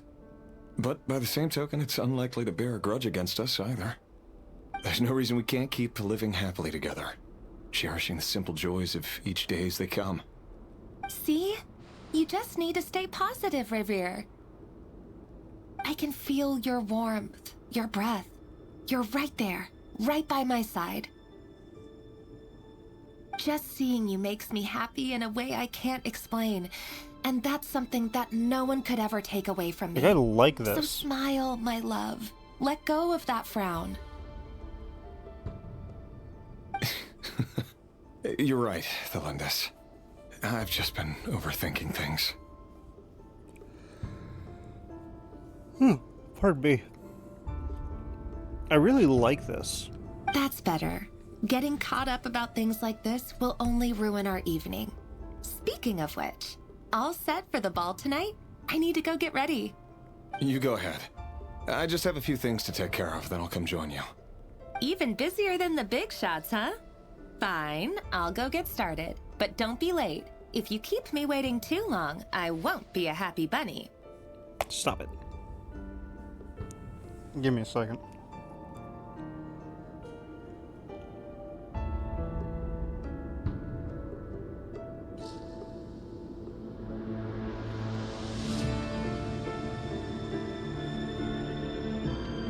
Okay, I turned down the volume of my headset ever so slightly, which is such a pain in the butt because it's just a slider. It's not like a wheel or anything like that.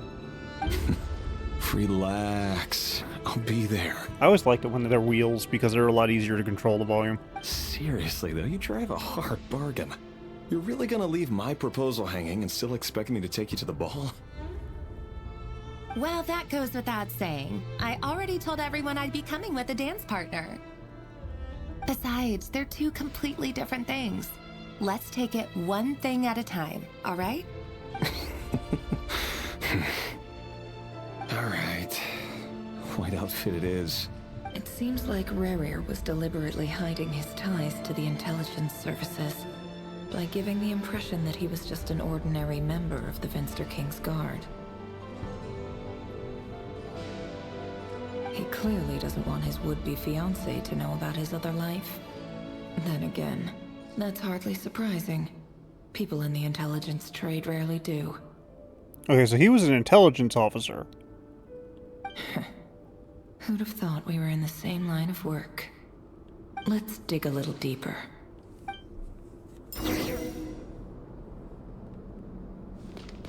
Also, that is... Okay, no, that is in line with my avatar. Okay, that's trippy. And no, we don't leave again? Where's the next one? Where are you? Oh no, you do want me to leave again. What? Oh, the door's open.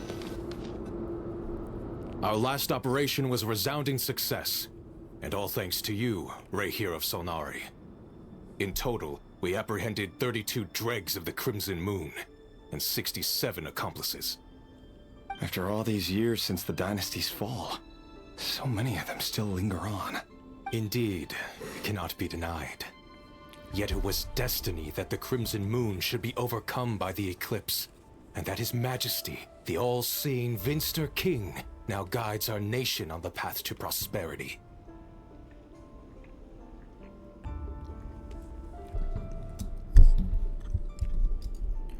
Was this in a time before Conria was prosperous? That wouldn't surprise me any. Hang on. Okay, there's none here. I'm trying to futz with my mic. It's bugging me.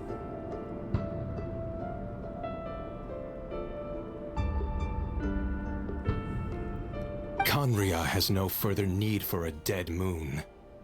But alas, there will always be those who refuse to see the truth, choosing instead to romanticize the past. That's not entirely true. Much about the Crimson Moon era was worthy of remembrance, and that's exactly why they keep trying to see it restored. Many of its secrets remain unsolved to this day. As it happens, that's precisely the field of study my partner is devoted to. You still haven't told her what you really do for a living. Where would I even start? How do you tell someone that you're one of the king's hand-picked executioners? That your hands are steeped in blood? You didn't choose this life, any more than I did. Orphans like us don't get a say. Oh, he was an orphan. Fantastic. But I'll sure as heck be the one to pay for it. Speaking of which, we need to be more rigorous in the way we identify direct descendants of the Crimson Moon. Someone, it seems, has strong opinions about my future plans. Most likely my marriage in particular. I have a feeling that we may soon become targets of the Crimson Moon's retribution. Your concerns are not unfounded. They've taken out many of our colleagues these past few years, and for that very reason. These are no helpless lambs we're leading to the slaughter. They're wolves in sheep's clothing. Take care, Rahier of Solnari. I look forward to toasting you at your wedding. Thanks, Thorkel. You look after yourself, too.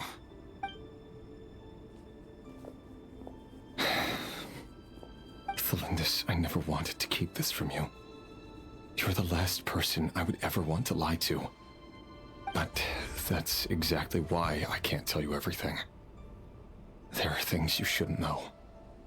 Things you cannot know. The moonlit dynasties are a thing of the past. Yet even now, with the sun shining high in the sky, there are those who would call forth a dead moon's ghost. Could that be why Vedalfnir held back? Or was it because of some court secret he's not at liberty to share?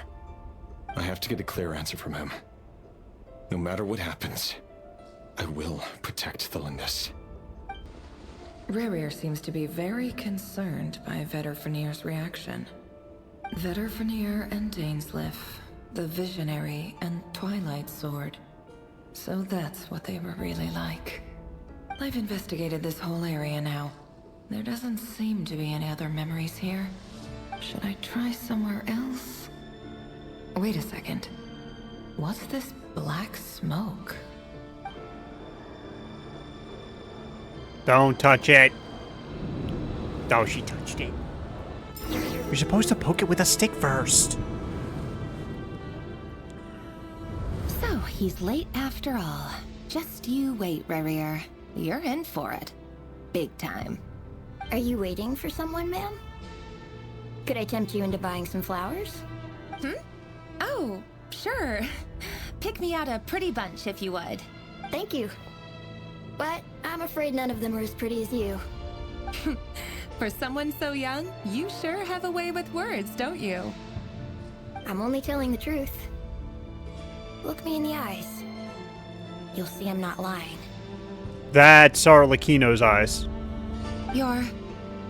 May we have a word in private? Who are you? And what do you want? It doesn't matter who I am. Too many of our kind have fallen lately, so I decided to take the risk of reaching out. Not long ago, the Rahier of Solnari led an assault on one of our strongholds. We suffered many casualties, and many who came to our aid lost their lives as well. Sorry, I don't know why you're telling me this. And I don't want to get involved. Wait, hear me out. This time we finally got a clear look at his face and learned his true identity. His name is Rarir, and he claims to be one of the King's guards. What did you say? A cruel irony, isn't it? The man you're set to marry leads a double life as a brutal executioner. But surely, you must have caught a whiff of the blood on his hands. Why are you telling me all of this now? Simple. It's because... How strange. Rarir was nowhere to be seen in that memory. It clearly belonged to Thelindis. Rarir couldn't possibly know what happened if he wasn't even there. Why would her memories appear in his fragment? The ceremony won't last much longer. I think it's time to call it a day. Did he take a part of her into himself?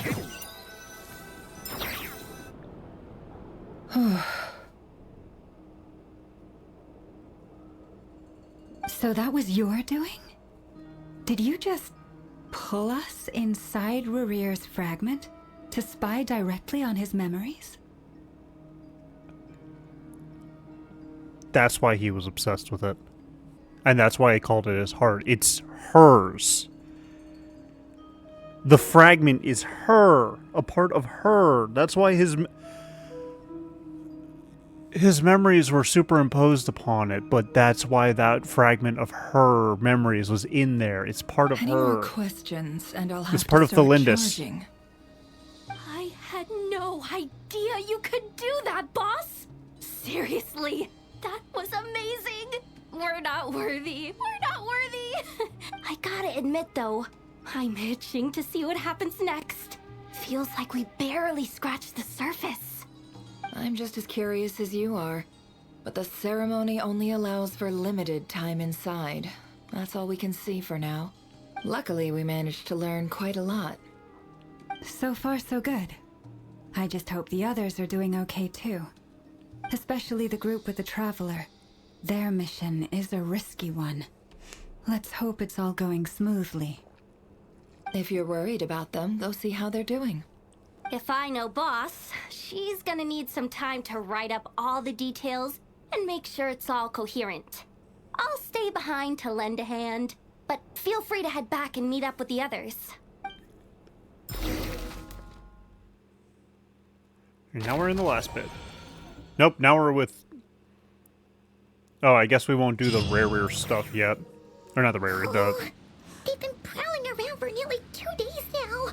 These things just won't quit. They might not have seen us yet, but them constantly sweeping the area, our way out is completely blocked. Oh, that's never gonna work. One little slip up and it's game over. If they spot us, they'll run straight back to Rare. And once he knows we're here, it won't be long before he's breathing down our necks again. Oh, guess you're right. All right, time to zip it. See, okay, so, like, I always assumed we were able to, like, warp around as, like, just beings. Like, that was something we do, and it took me so long to realize, no, that's just how the game mechanics work. Where am I?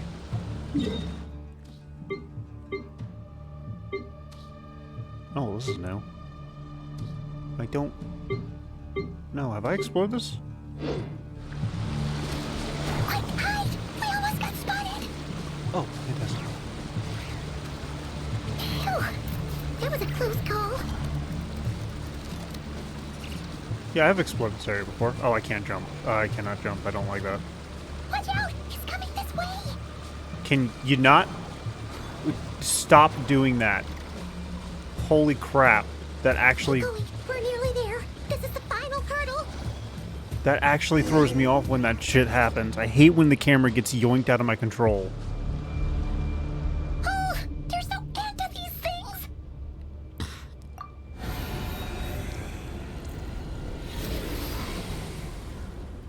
The axe dudes are interesting.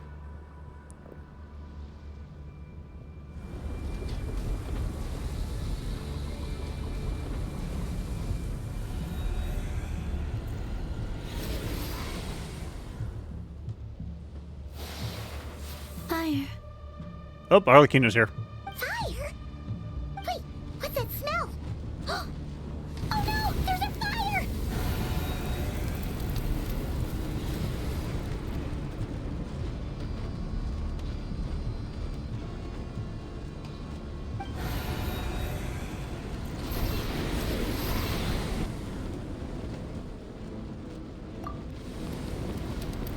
Oh no, she angry.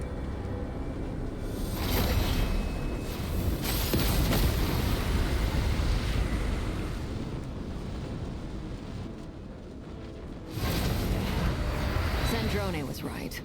You look weak, Columbina.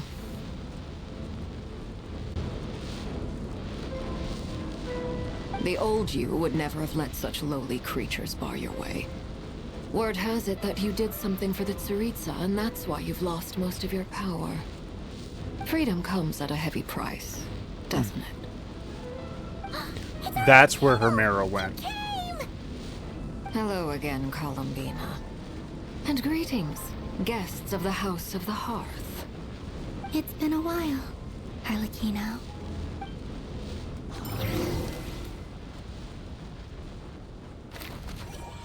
Ooh, do I get to play Zandrone? Oh goodness, the freaking Arlecchino in the bottom corner. That was...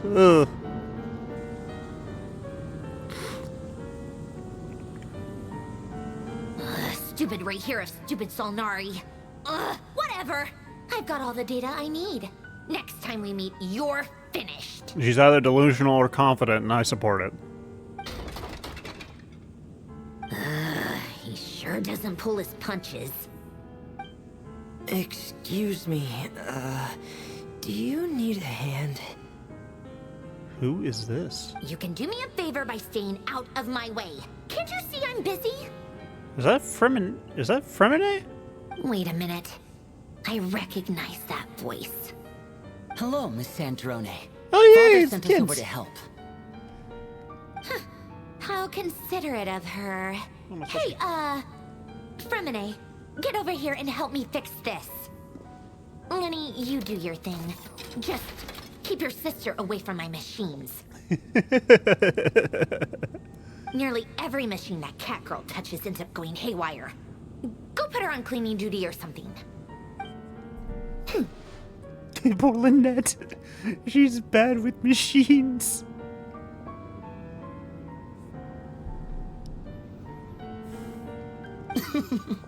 Then let's start downstairs.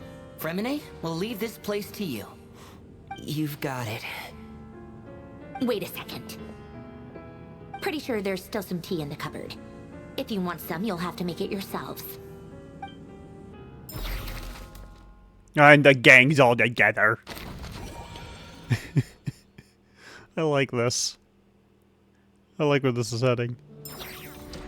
Okay, let me go pick up my stuff. Add Astra. Thank you for That's still not enough, is it? Nope. 25 more.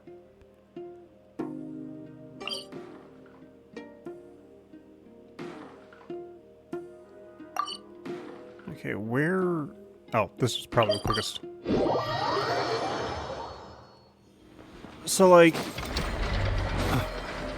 This is really cool and everything.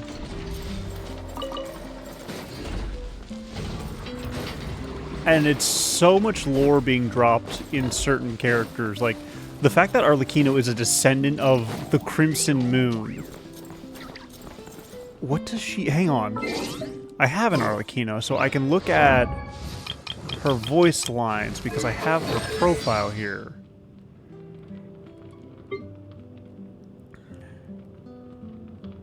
Everlasting as the moon, witness my rise. This is where you fall, laid bare, overruled, transfixed.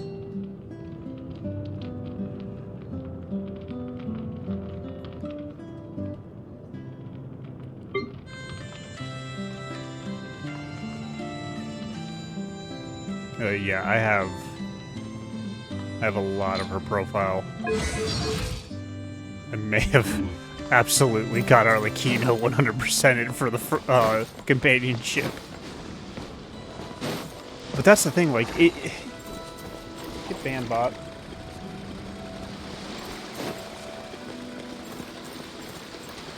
You'll never succeed. Why do you try? Oh. Uh-huh. This is a very interesting entrance. So, Arlecchino is the descendant of the Crimson Moon, people. It's a relief to see you all made it back in one piece. Huh? Feels like there's quite a few people missing. Where's Flint's and the others? And what about Niffer? I returned ahead of them. Flint is helping Ino and Anefa to set up the decoys and buy us some time. As for Miss Neffer... Boss is still wrapping things up on her end. She sent us back to fill you all in on the top secret intel we've been gathering. I see. Then let's get right into it. But first, who do we have here? You brought someone else in to help? Greetings. I was invited here to help as a longtime Tea Party companion of Columbina's. You may call me Arlecchino. Surely it can't be. Those eyes. Oh, where have I seen them before? Wait, of course. In those memories we just saw. The only Arlecchino I know is the fourth of the Fatui Harbingers. So either you share a pretty uncommon name, or you're more than just a Tea Party buddy. You are well informed, Grandmaster. A man from Mondstadt living all the way out here in Nodcry, and yet the people and affairs of Snezhnaya seem to hold a special place in your heart. That's interesting. Oh, the feeling's mutual. Sounds like you know all about who I am, too. A Fatui harbinger. She looks so short The at this angle. atmosphere in here just got really tense. Guess we can't just start trusting Fatui harbingers, even at a time like this. I must admit, though, I'm a little curious. Seeing as the moon goddess no longer belongs to the Fatui, what makes you so willing to put your neck on the line here? Nor does Nodcry belong to Mondstadt, Mr. Varka. Yet still, you're fighting for it all the same. She raises points that interest me. Things don't always have to have a tangible payoff. Sometimes, stopping things from spiraling out of control is a higher priority than chasing the spoils of victory. Of course, I can't say there's nothing in it for me at all.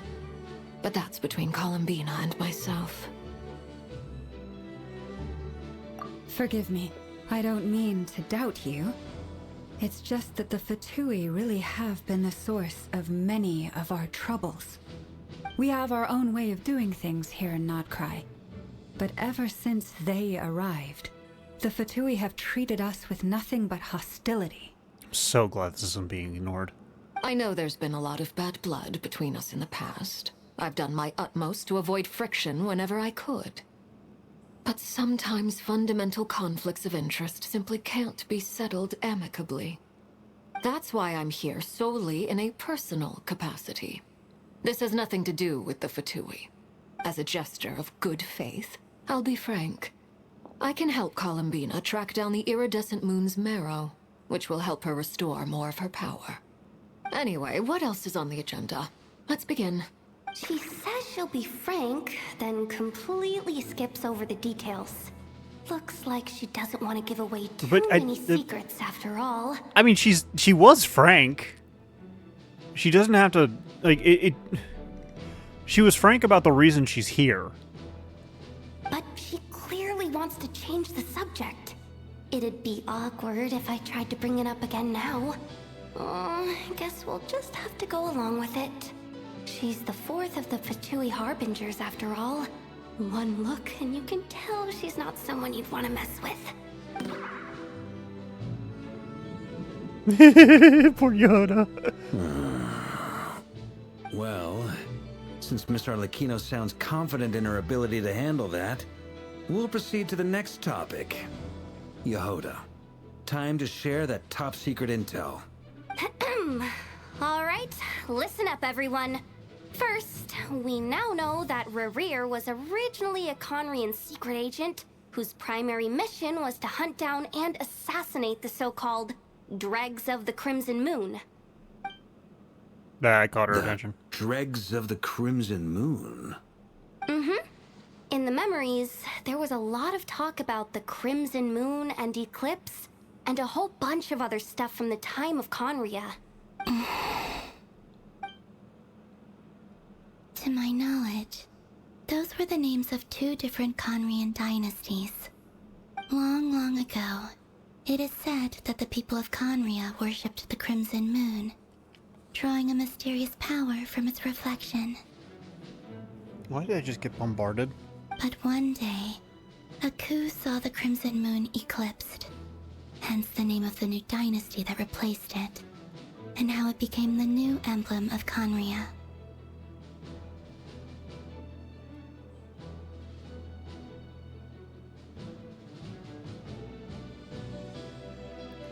Oh, okay. Sorry. My Discord got bombarded. I don't know why, but I checked it. That's why. Well, I know why, you guys don't. Still, long after the Crimson Moon dynasty had fallen, the last ruler of the Eclipse dynasty, the Vinster King, still coveted the secrets it left behind. So, he sent the Rehir of Solnari to secretly hunt down the Crimson Moon's few remaining followers. Okay, but here's the thing, like, was it actually worshippers, or was it a genetic thing? Because stuff like eyes aren't usually... Unless there was a power that became visible via the eyes. In those days, Rerir showed no signs of madness. In fact, he was as normal as any other person.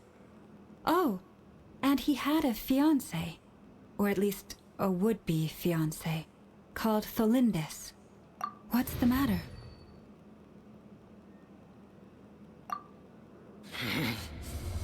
Vedifnir, granddaughter. Lindis.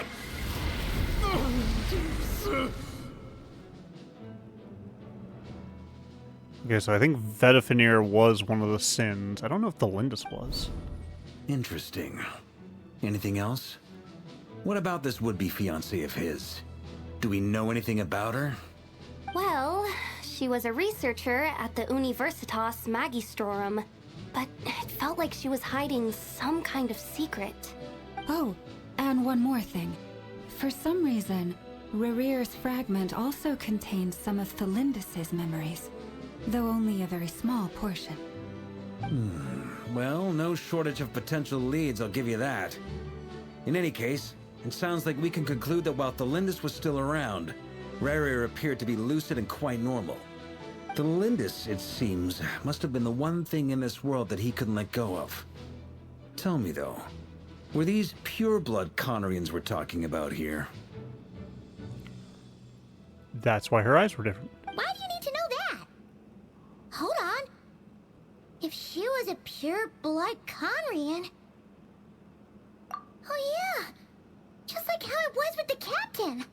If we could somehow find her, do you think there's any chance Rerear might regain some of his sanity? It's possible, but it would take a miracle. We can't pin Because aren't the all our pure hopes don't the on purebloods have the star eyes? that merchant who never knows, Dori Sangama Bay. Maybe we could hire her to look into it. All right, then. Let's keep working in our separate teams. Traveler, Paimon, Kutar, and Miss Arlecchino will go look for the iridescent moon's marrow. As for the others... On the way over here, I noticed that the Wild Hunt monsters had grown even more frenzied in their search for Kutar. At this rate, the people living here will be in grave danger too. So I'm thinking of gathering together some of our followers to go wipe them out. I'll head back to the Curatorium and meet up with the boss. Feels good knowing we've all got something to be getting on with. Given that the Wild Hunt has been a lot more active lately, the Lightkeepers have likely begun their own operations too. If that is the case, someone will need to pass the news on to Flint's. I'll hold the fort for now, then discuss our next move with Flint's, Aino, and Anefa when they get back. All right then. Well, the clock's ticking. If that's everything, we'll be on our way. We'd better get moving too. We'll try to buy you as much time as we can. Relax. Just do your thing. Now, I decided to call in some backup since things are getting so hairy. Our reinforcements should be here any minute now. This is gonna be Stay safe, fun. everyone. Dismissed. I think this is going to be one of my favorite endings to a freaking Archon quest chapter.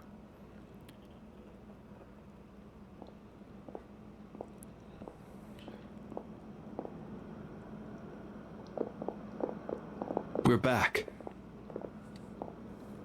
Did we get here a little early? Or a little late? A tad late. The others have already set off.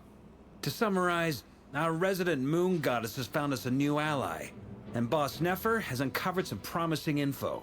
Everything going smoothly on your end? Not great. I don't know how long we can stall them for. The decoys are getting taken out way faster than we imagined. I'm gonna make some more later, but I need a timeout first. I'm so tired right now. Oh, right! Inefa, could you fill in Uncle Varka on what we just discussed with Flint's? Sure. Uncle Varka, you previously told us about how when you went to investigate a source of the Wild Hunt in Amsvartnir, you discovered that it was just a diversion. But according to Flint's intel, several outbreaks of the Wild Hunt had already occurred in Nodcry in the period leading up to that. That was before Rerear had regained his body, when he was far from regaining his full strength. In other words, in theory at least, he still lacked the means to act in two places at once. Flint's, with everything that's been happening, the Lightkeepers across Nodcry are rallying to fight back against the Wild Hunt. They're gonna need your help. I know. I'm sure you're capable of coming up with something far more effective than decoys. But for now, you should stay here and get some rest. And Effa and I will head back over to Amsfartnir to see if there's anything I missed. I told you Uncle Varka would say that, didn't I? A deal's a deal. Not a word about my snack intake for the next week. Database updated. Reliability of Aino's predictions increased. What does that mean? They were betting on how you'd respond after hearing their intel. It's the obvious choice, isn't it? That's hardly worth betting on. We already decided that Anefa should go investigate the situation over at Amsfartnir on her own. You might as well stay here and keep watch. Someone needs to hang back and oversee our strategy meetings. And besides, you still haven't fully recovered from ambushing Rerir. So I've ended up with the easiest assignment. Well, I appreciate it, everyone. See you when you get back.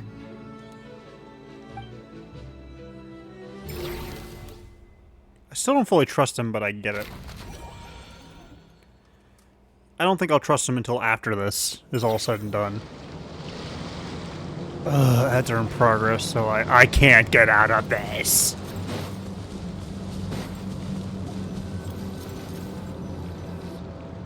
Here, this will serve as a good spot to cross over. Arlecchino, hold up a second. Since you brought us all this way, would you mind telling us what you've got planned? We still haven't got the slightest idea what's going on here. And if even Columbina doesn't know where the iridescent moon's marrow is, how do you? Simple. Because I am an inheritor of the royal bloodline of the Crimson Moon. And one of the last surviving embers of the Two Worlds Flames. Huh? I'm with Paimon, what? Are you serious? Isn't... See, that I figured out. Of that Crimson Moon dynasty we were just talking about? The one from ancient Conria? It's the Two Worlds Flames that's getting me. Your surprise is understandable. I was also taken aback when I first learned of it. But the more I thought about it, the more I realized the signs had been there all along.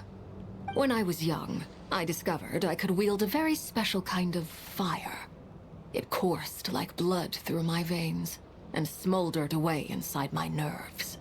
What's more, whenever I experienced strong bursts of emotion or drew too deeply on this power, it was like some kind of presence within the fire would begin to gnaw away at me, consuming me from the inside out. Exactly. That is why my hands are like this too. At first, I saw it only as a curse, but once I became a Those aren't harbinger, gloves. the jester apprised me of the truth. Those... I thought those... I thought she had really fancy gloves on. Those are charred hands. Good to know. I've learned something. Together with my own investigations over the past few years, there are several things that I have gradually come to understand. For instance, take the so-called Crimson Moon. In truth, it is nothing more than the shattered remnants of the iridescent moon, fused with the abyss to prolong its lifespan. Oh.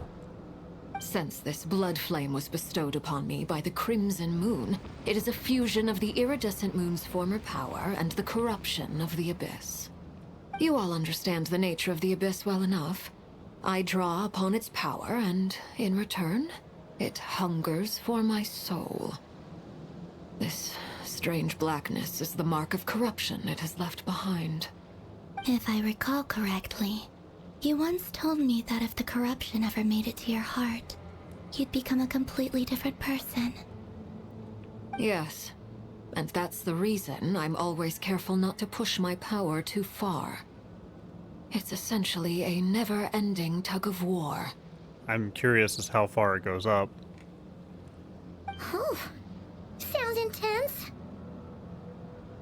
Anyway, the rest of my story can wait. Is there anything else about the Crimson Moon or the Iridescent Moon that you... Paimon has a question. So, the Crimson Moon that the Karians Conrians used to worship was actually the iridescent moon, right? Which was one of the three moon sisters. Does that mean that the Conrians were to the Crimson Moon as the Frost Moon Scions are to the Frost Moon? So much of that history has been lost. We have no way of knowing exactly what they were like. But I would suspect that the Conrians weren't as devout in their moon worship as it might appear. The iridescent moon's remains simply served as their link to the Abyss.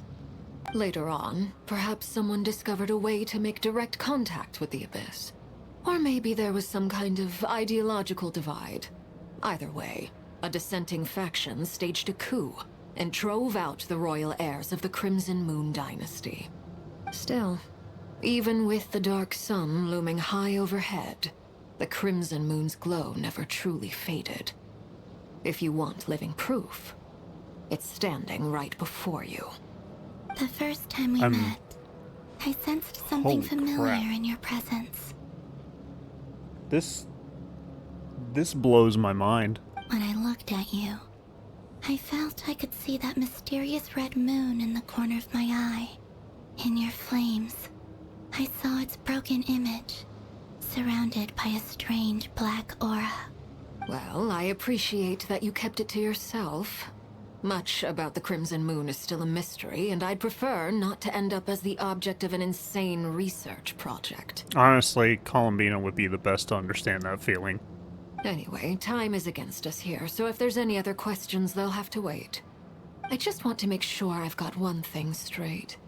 In her letter, Sandrone mentioned that since you are unable to contain the iridescent moon's marrow yourself, you intend to leave it in my custody, correct? That's right. For now, it's the only way I can pay you back for your help. The iridescent moon is already part of who you are. So with its marrow in your possession, you'll be even more powerful than before. That's terrifying. Deal. Then let's get started. That's terrifying. Get what started? What does this place have to do with the Crimson Moon? I've been here before. I've completed the entirety of Nagrai map, so when I it's not first surprising. became a Harbinger, the Jester gave me a book called Paranhari, also known as Leobranto Innamorato. Sure. We will agree with those words. You should be able to buy a copy next time you're in Fontaine. It's a love story set in the Crimson Moon era. But setting aside the tangled romances of its characters, it also records a few interesting details. In the Crimson Moon era, or so the story goes, there was an orphanage that received children from beyond the bounds of this world, and subjected them to a peculiar induction ceremony. Beyond the bounds of this world? For real? And what kind of induction ceremony? The Crimson Moon sages looked beyond this world for beings with powers that surpassed the gods. But fearing they might lose control, they subjected these children to a process of refinement. I'd have to double check, but I'm pretty sure that's Natlan in the background. Is it? Wait, no, is it? No, it's not. That is not Cry. Never mind. Is it not Cry? Oh, crap. They made these children crawl up a fireplace and kept asking them, "Have you died? Did you see it?" Until they finally admitted to having died and seen a crimson moon. The adults embraced the children who passed the ritual, telling them, "Within the fireplace, you have traversed the flames between two worlds. Here and now, you are born anew." Really messed up, Phoenix-style story there. The book leaves much unsaid.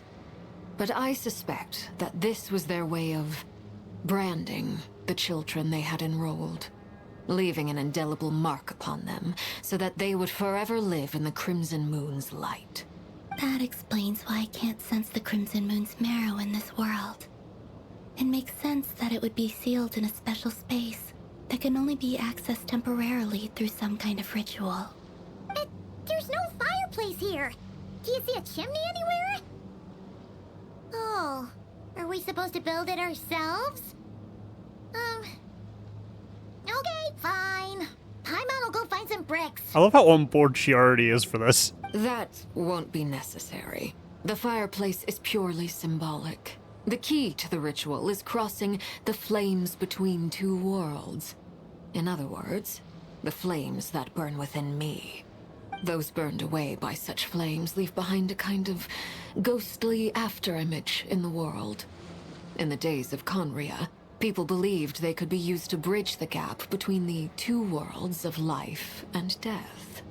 In short, I can open a passage to that space for you. That's the easy part. The catch is I'll need to stay on this side to keep the passage open, so I won't be able to come with you. Once you're inside, you'll have to find your own way. Very well. Then I'll open it up. Traveler, spare me a little more moonlight if you would. I may need it. I'm amazed we haven't been holding hands with her Thank this you. entire time. I feel like I've recovered some of my strength now. It should be enough to move us across short distances and confront whatever dangers might await. Like, I'm legitimately amazed we haven't been spending this entire time holding Columbina's hand just giving her moon energy.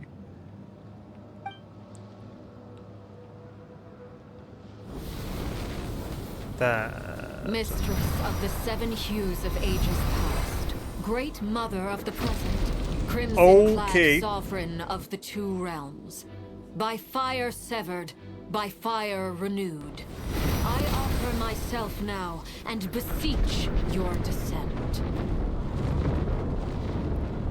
Oh, that is unnerving.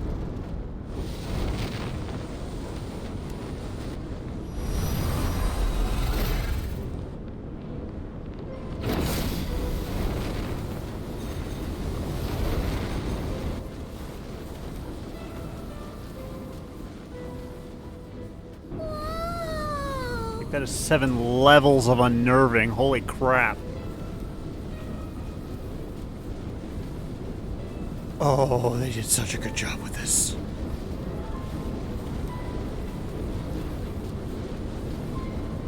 I'm agreeing with Paimon. Whoa. One word of advice. As you're crossing over, no matter what voices you hear, do not answer. Got it. I sense a sinister gloom inside, but also the familiar light of the moon. I feel that I am about to meet an old friend who has changed beyond all recognition. All right, let's go. This ain't unnerving. Okay, hang on a second.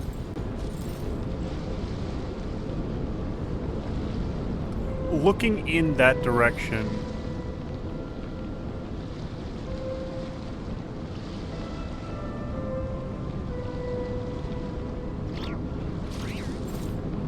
Is that?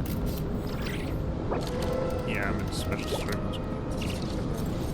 I can't remember if that is part of Nodcry or not. I don't remember it being that high up. I don't remember there being any mountains that tall, but they're so close. I think it is.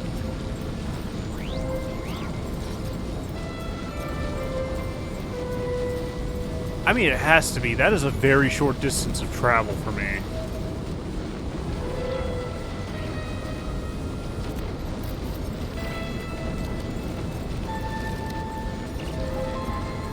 This is so unnerving. I don't like it. I'm actively unnerved. I don't like this. Your presence and craving death and rebirth. No, thank you. Wait, why are you? I don't know. You have crossed over from another world, transcendently itself. I have no right to. Yeah, you might be right.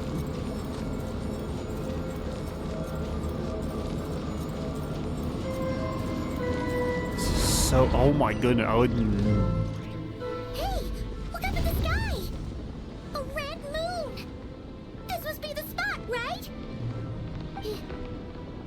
the abyss.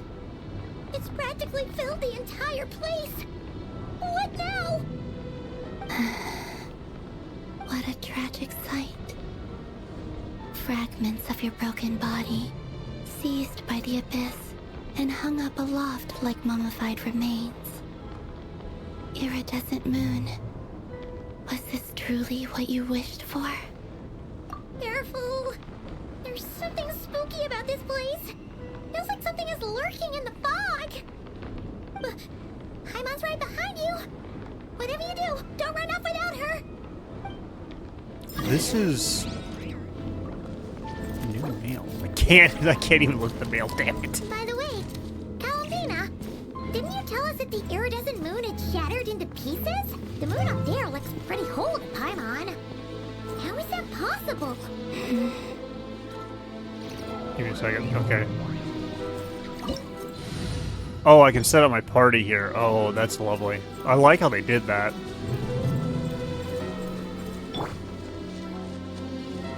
Hilitrolls? A dash across.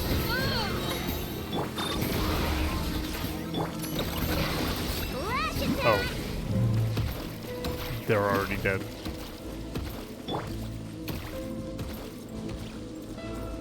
So it makes sense the Hilitrolls are here because they're part of the Abyss, technically. Oh! Just like I thought. It was only a facade. There's the breaking.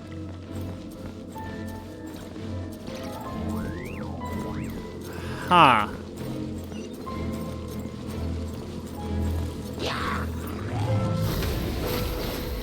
Okay, yeah. Off to the freezer. At first, the flavor.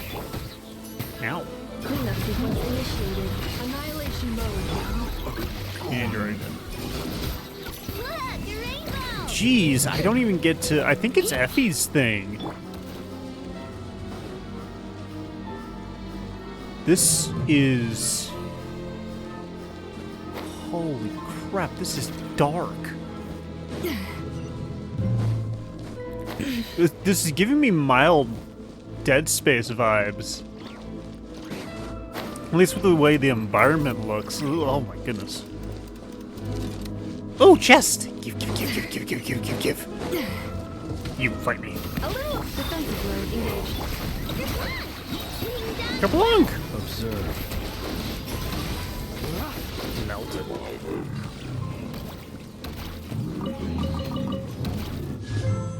Twenty more.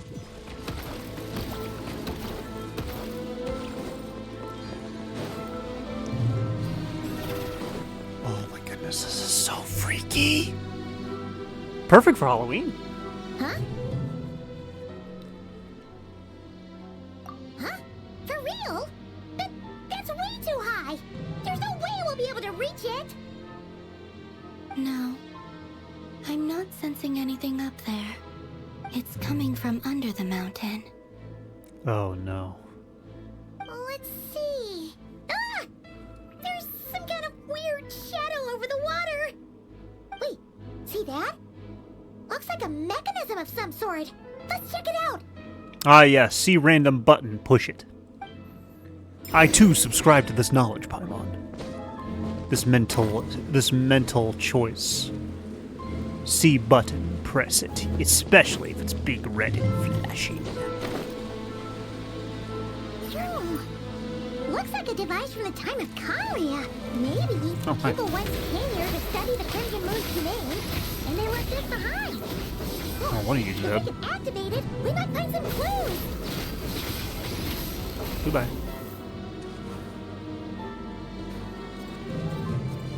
One's gone.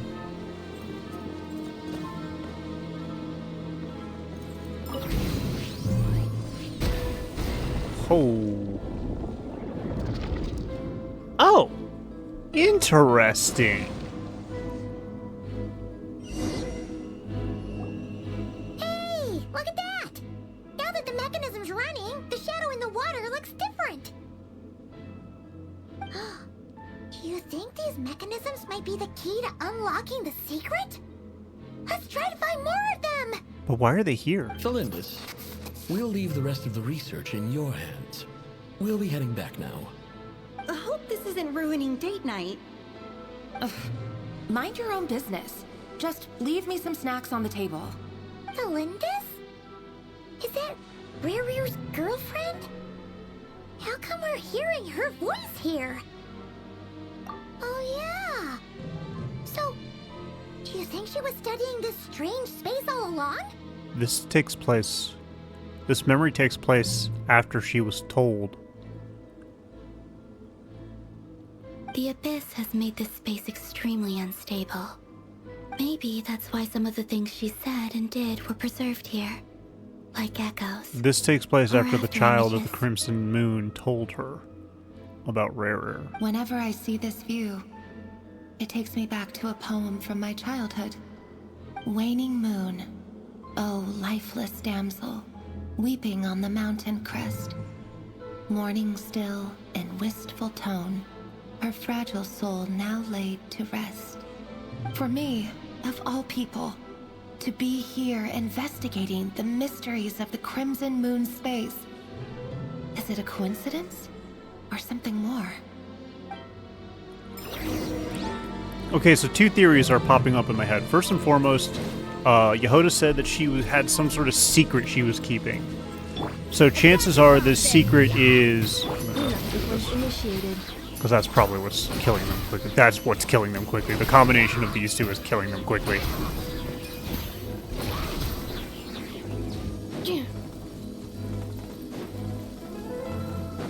So chances are what's happening is... The stronger chance is that this happened before she learned about Rare, which would kind of make... Looks like the Abyss has messed up this mechanism. We need to find a way to get it working again. Let's see if there are any other devices nearby. Pardon me, I'm yawning a lot. Ugh, tired. But it would explain why Rare, or it would explain why the statement of she's hiding something even exists in the first place.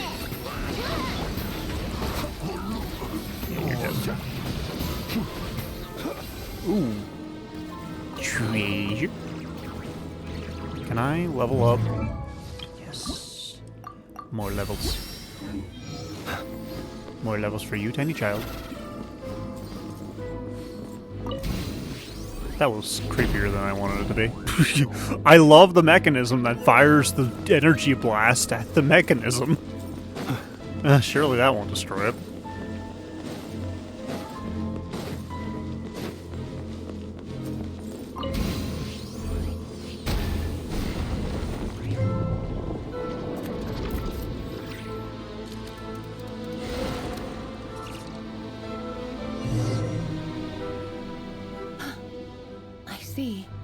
So the moon marrow, or rather the power of the 3 moons, is the key to unlocking... If it really does exist, then maybe this madness can finally be put to an end. So what is this? What is the static? What is the static talking about?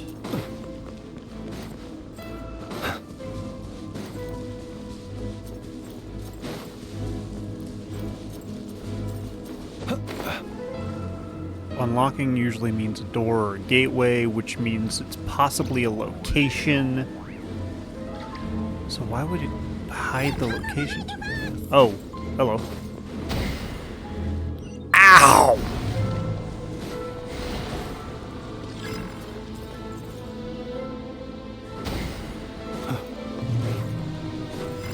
Stop it. Bad machine. Honestly, that one should have been the second one, in my opinion. Just for the sake of just for the fact that it was like easy to get through. If it was firing at me constantly, that probably would have made more sense, but... With the Abyss inhibitors in place, I should be able to access the chamber with the moon marrow. Oh, Rerir, with every step you take, you're drifting further from what you truly desire. But you're not the root of the problem. Ever since that outsider set foot in Conria, the Vinster King has sunken deeper into madness. So this is after she talked to the kid with the eyes. If only I could get my hands on that outsider.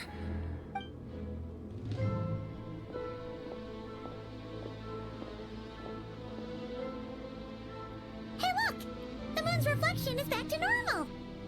Elindis' voice mentioned a chamber with the moon marrow. Do you think maybe it's hidden in the moon's reflection? It must be. For within it, I sense the fragile aura of a dying soul. Then there's no time to lose. Let's go! And that fragile soul is the Lindis.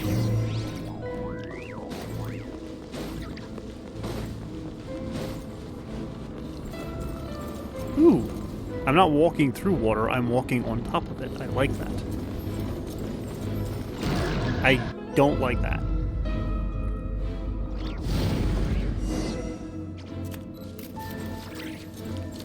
So this is... Holy crap. These things are so creepy. Looks like we'll have to destroy them if we want to get to the iridescent moon's marrow. Like, okay, so like the Crimson Moon Dynasty feels a lot like a dark cult. That must be the iridescent moon's marrow. We'll need to destroy these things before we can reach I see a Rift Hound. Oh, fantastic.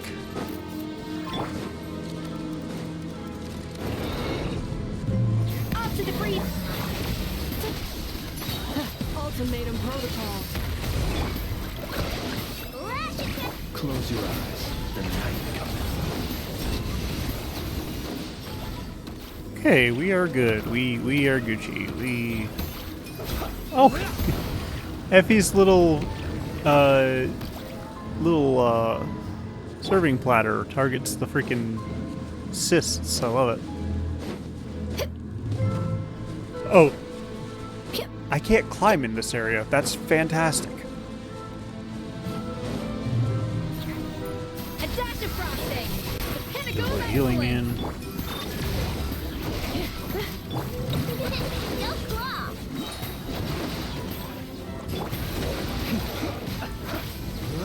And you're dead.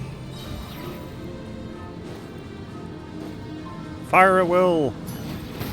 Observe. Night falls. A little moose boosh. Insulation chamber deployed. Preparing for dust up.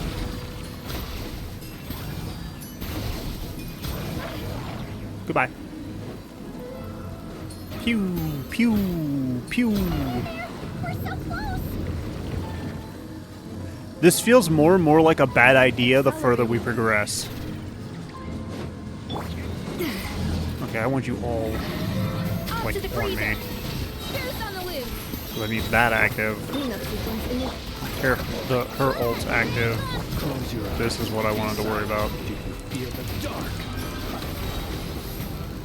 Okay, yeah, that was a very quick Rift Hound rip-up.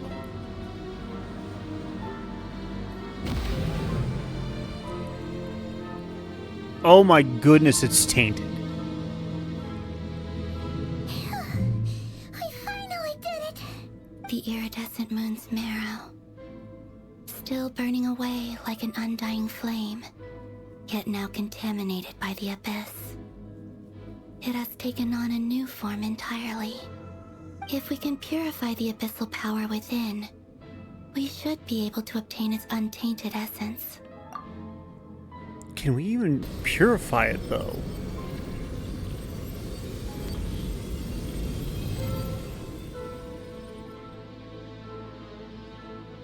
Oh, I guess we can.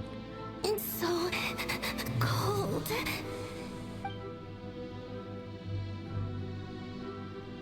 Is it you? Are you here? Huh? Are you talking to us? At long last, I can see you once more. Our fates have crossed, and I am finally free. I'm sorry, I lied to you. Even knowing what was to come, I still couldn't let go of the fear in my heart. As death drew near, the moment the moon shattered, my body began to split apart piece by piece. Like I was being cut into pieces by 1,000 blunt blades. My thoughts scattered as the cold crept in. But I could not bear to fade away like that. brought you to us all that time ago. If only I had possessed your courage, then I might have been spared this torment more painful than death. Jeez. Holy crap. You look so puzzled. That's how I felt too when I first saw you. But trust me when I say that everything happens for a reason. Farewell, Hypo. So her name was Hypo? What was that all about? Was that the goddess of the iridescent moon? It sounded like she was speaking to a long-lost friend. But none of us have ever met her before, right? Perhaps. She took me for the goddess of the frost moon she once knew. For a fading soul like hers, our auras must be too similar to tell apart. But anyway, we've got the iridescent moon's marrow now. That should help you regain your strength, right? Alright. Time to leave this place and meet back up with Arlecchino. Let's go!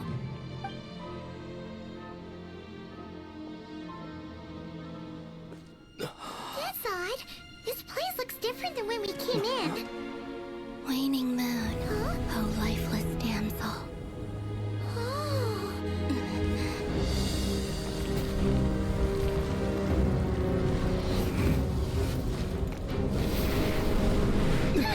Hurry! The place is collapsing! This is not good. It wants to trap us here. Who's it? The abyss? Now we've taken the moon marrow. All that's left here is a dark will. It will show us no mercy.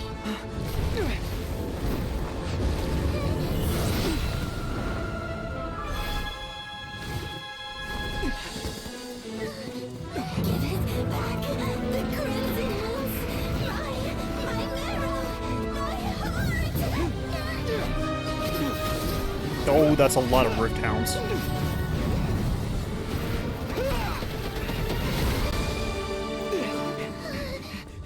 Finally! Huh? Oh no! The exit's blocked! They're back! Now what do we do? This is where you fall. Witness my rise. Oh, this is badass. What are you waiting for?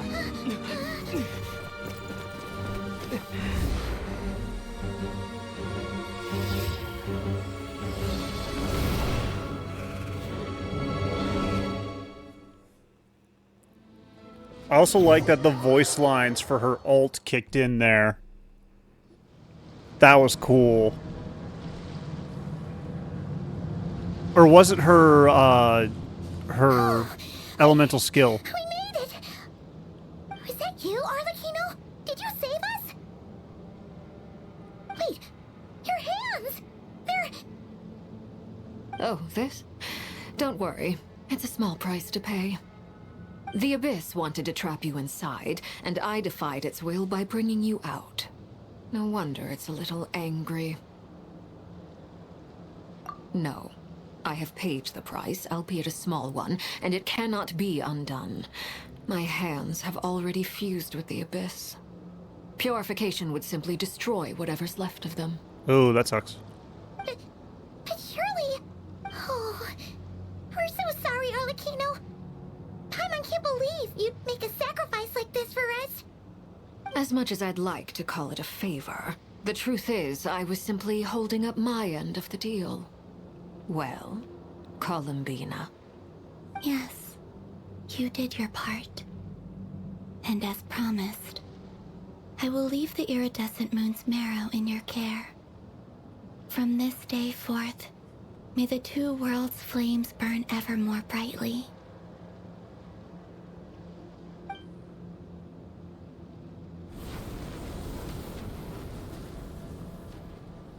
I'll take that as a blessing. Now, Columbina, give me your hand. Accept this moonlight I offer in return.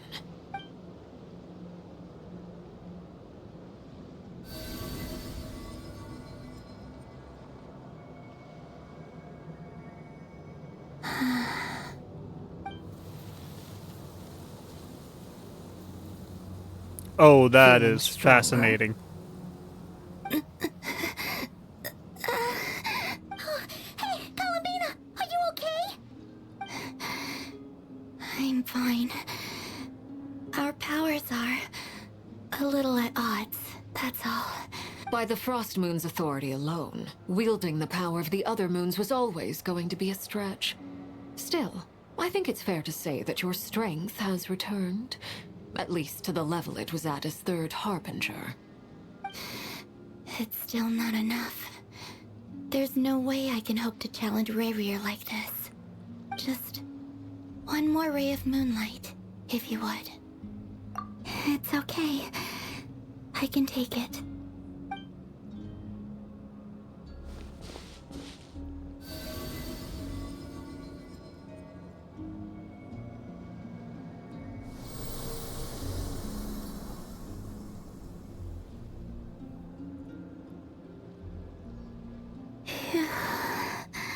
How about now?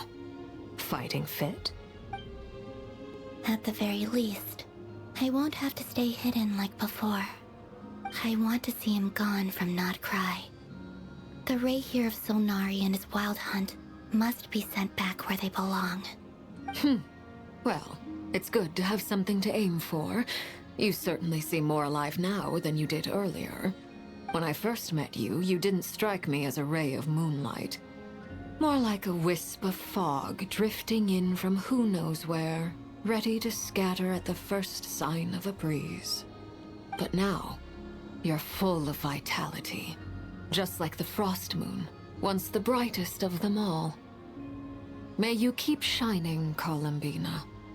This is who you are. Thank you. Look after yourself too, Arlecchino. I know you have plans of your own, and that's why you're always seeking to grow stronger. But whatever you're after, don't let the Abyss take a hold of you. I do not wish to see you go down the same path as Rayrear. I appreciate the concern, Columbina. Although perhaps it's time you took a new name. A new name? Kutar, the Moon Maiden, Columbina. They're nothing more than code names. They describe who she is and the roles she's played, but they're not her real name.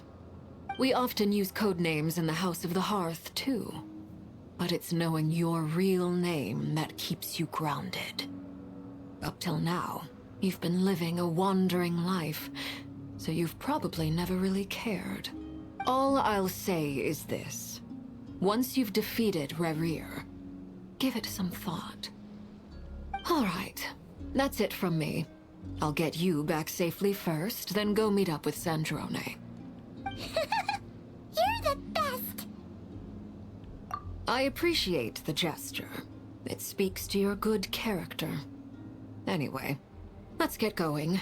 There are more urgent things to do right now than trade compliments.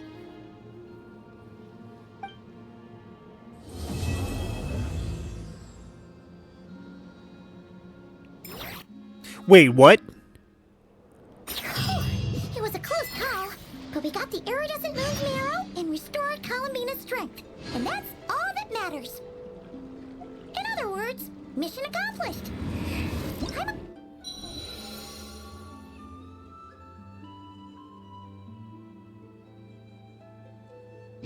I'm lost. What happened?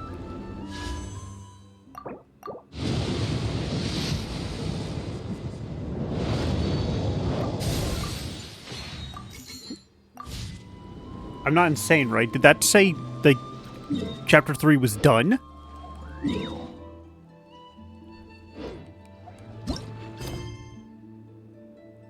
There's 4 chapters? Wait, hang on. I need to, pick these up.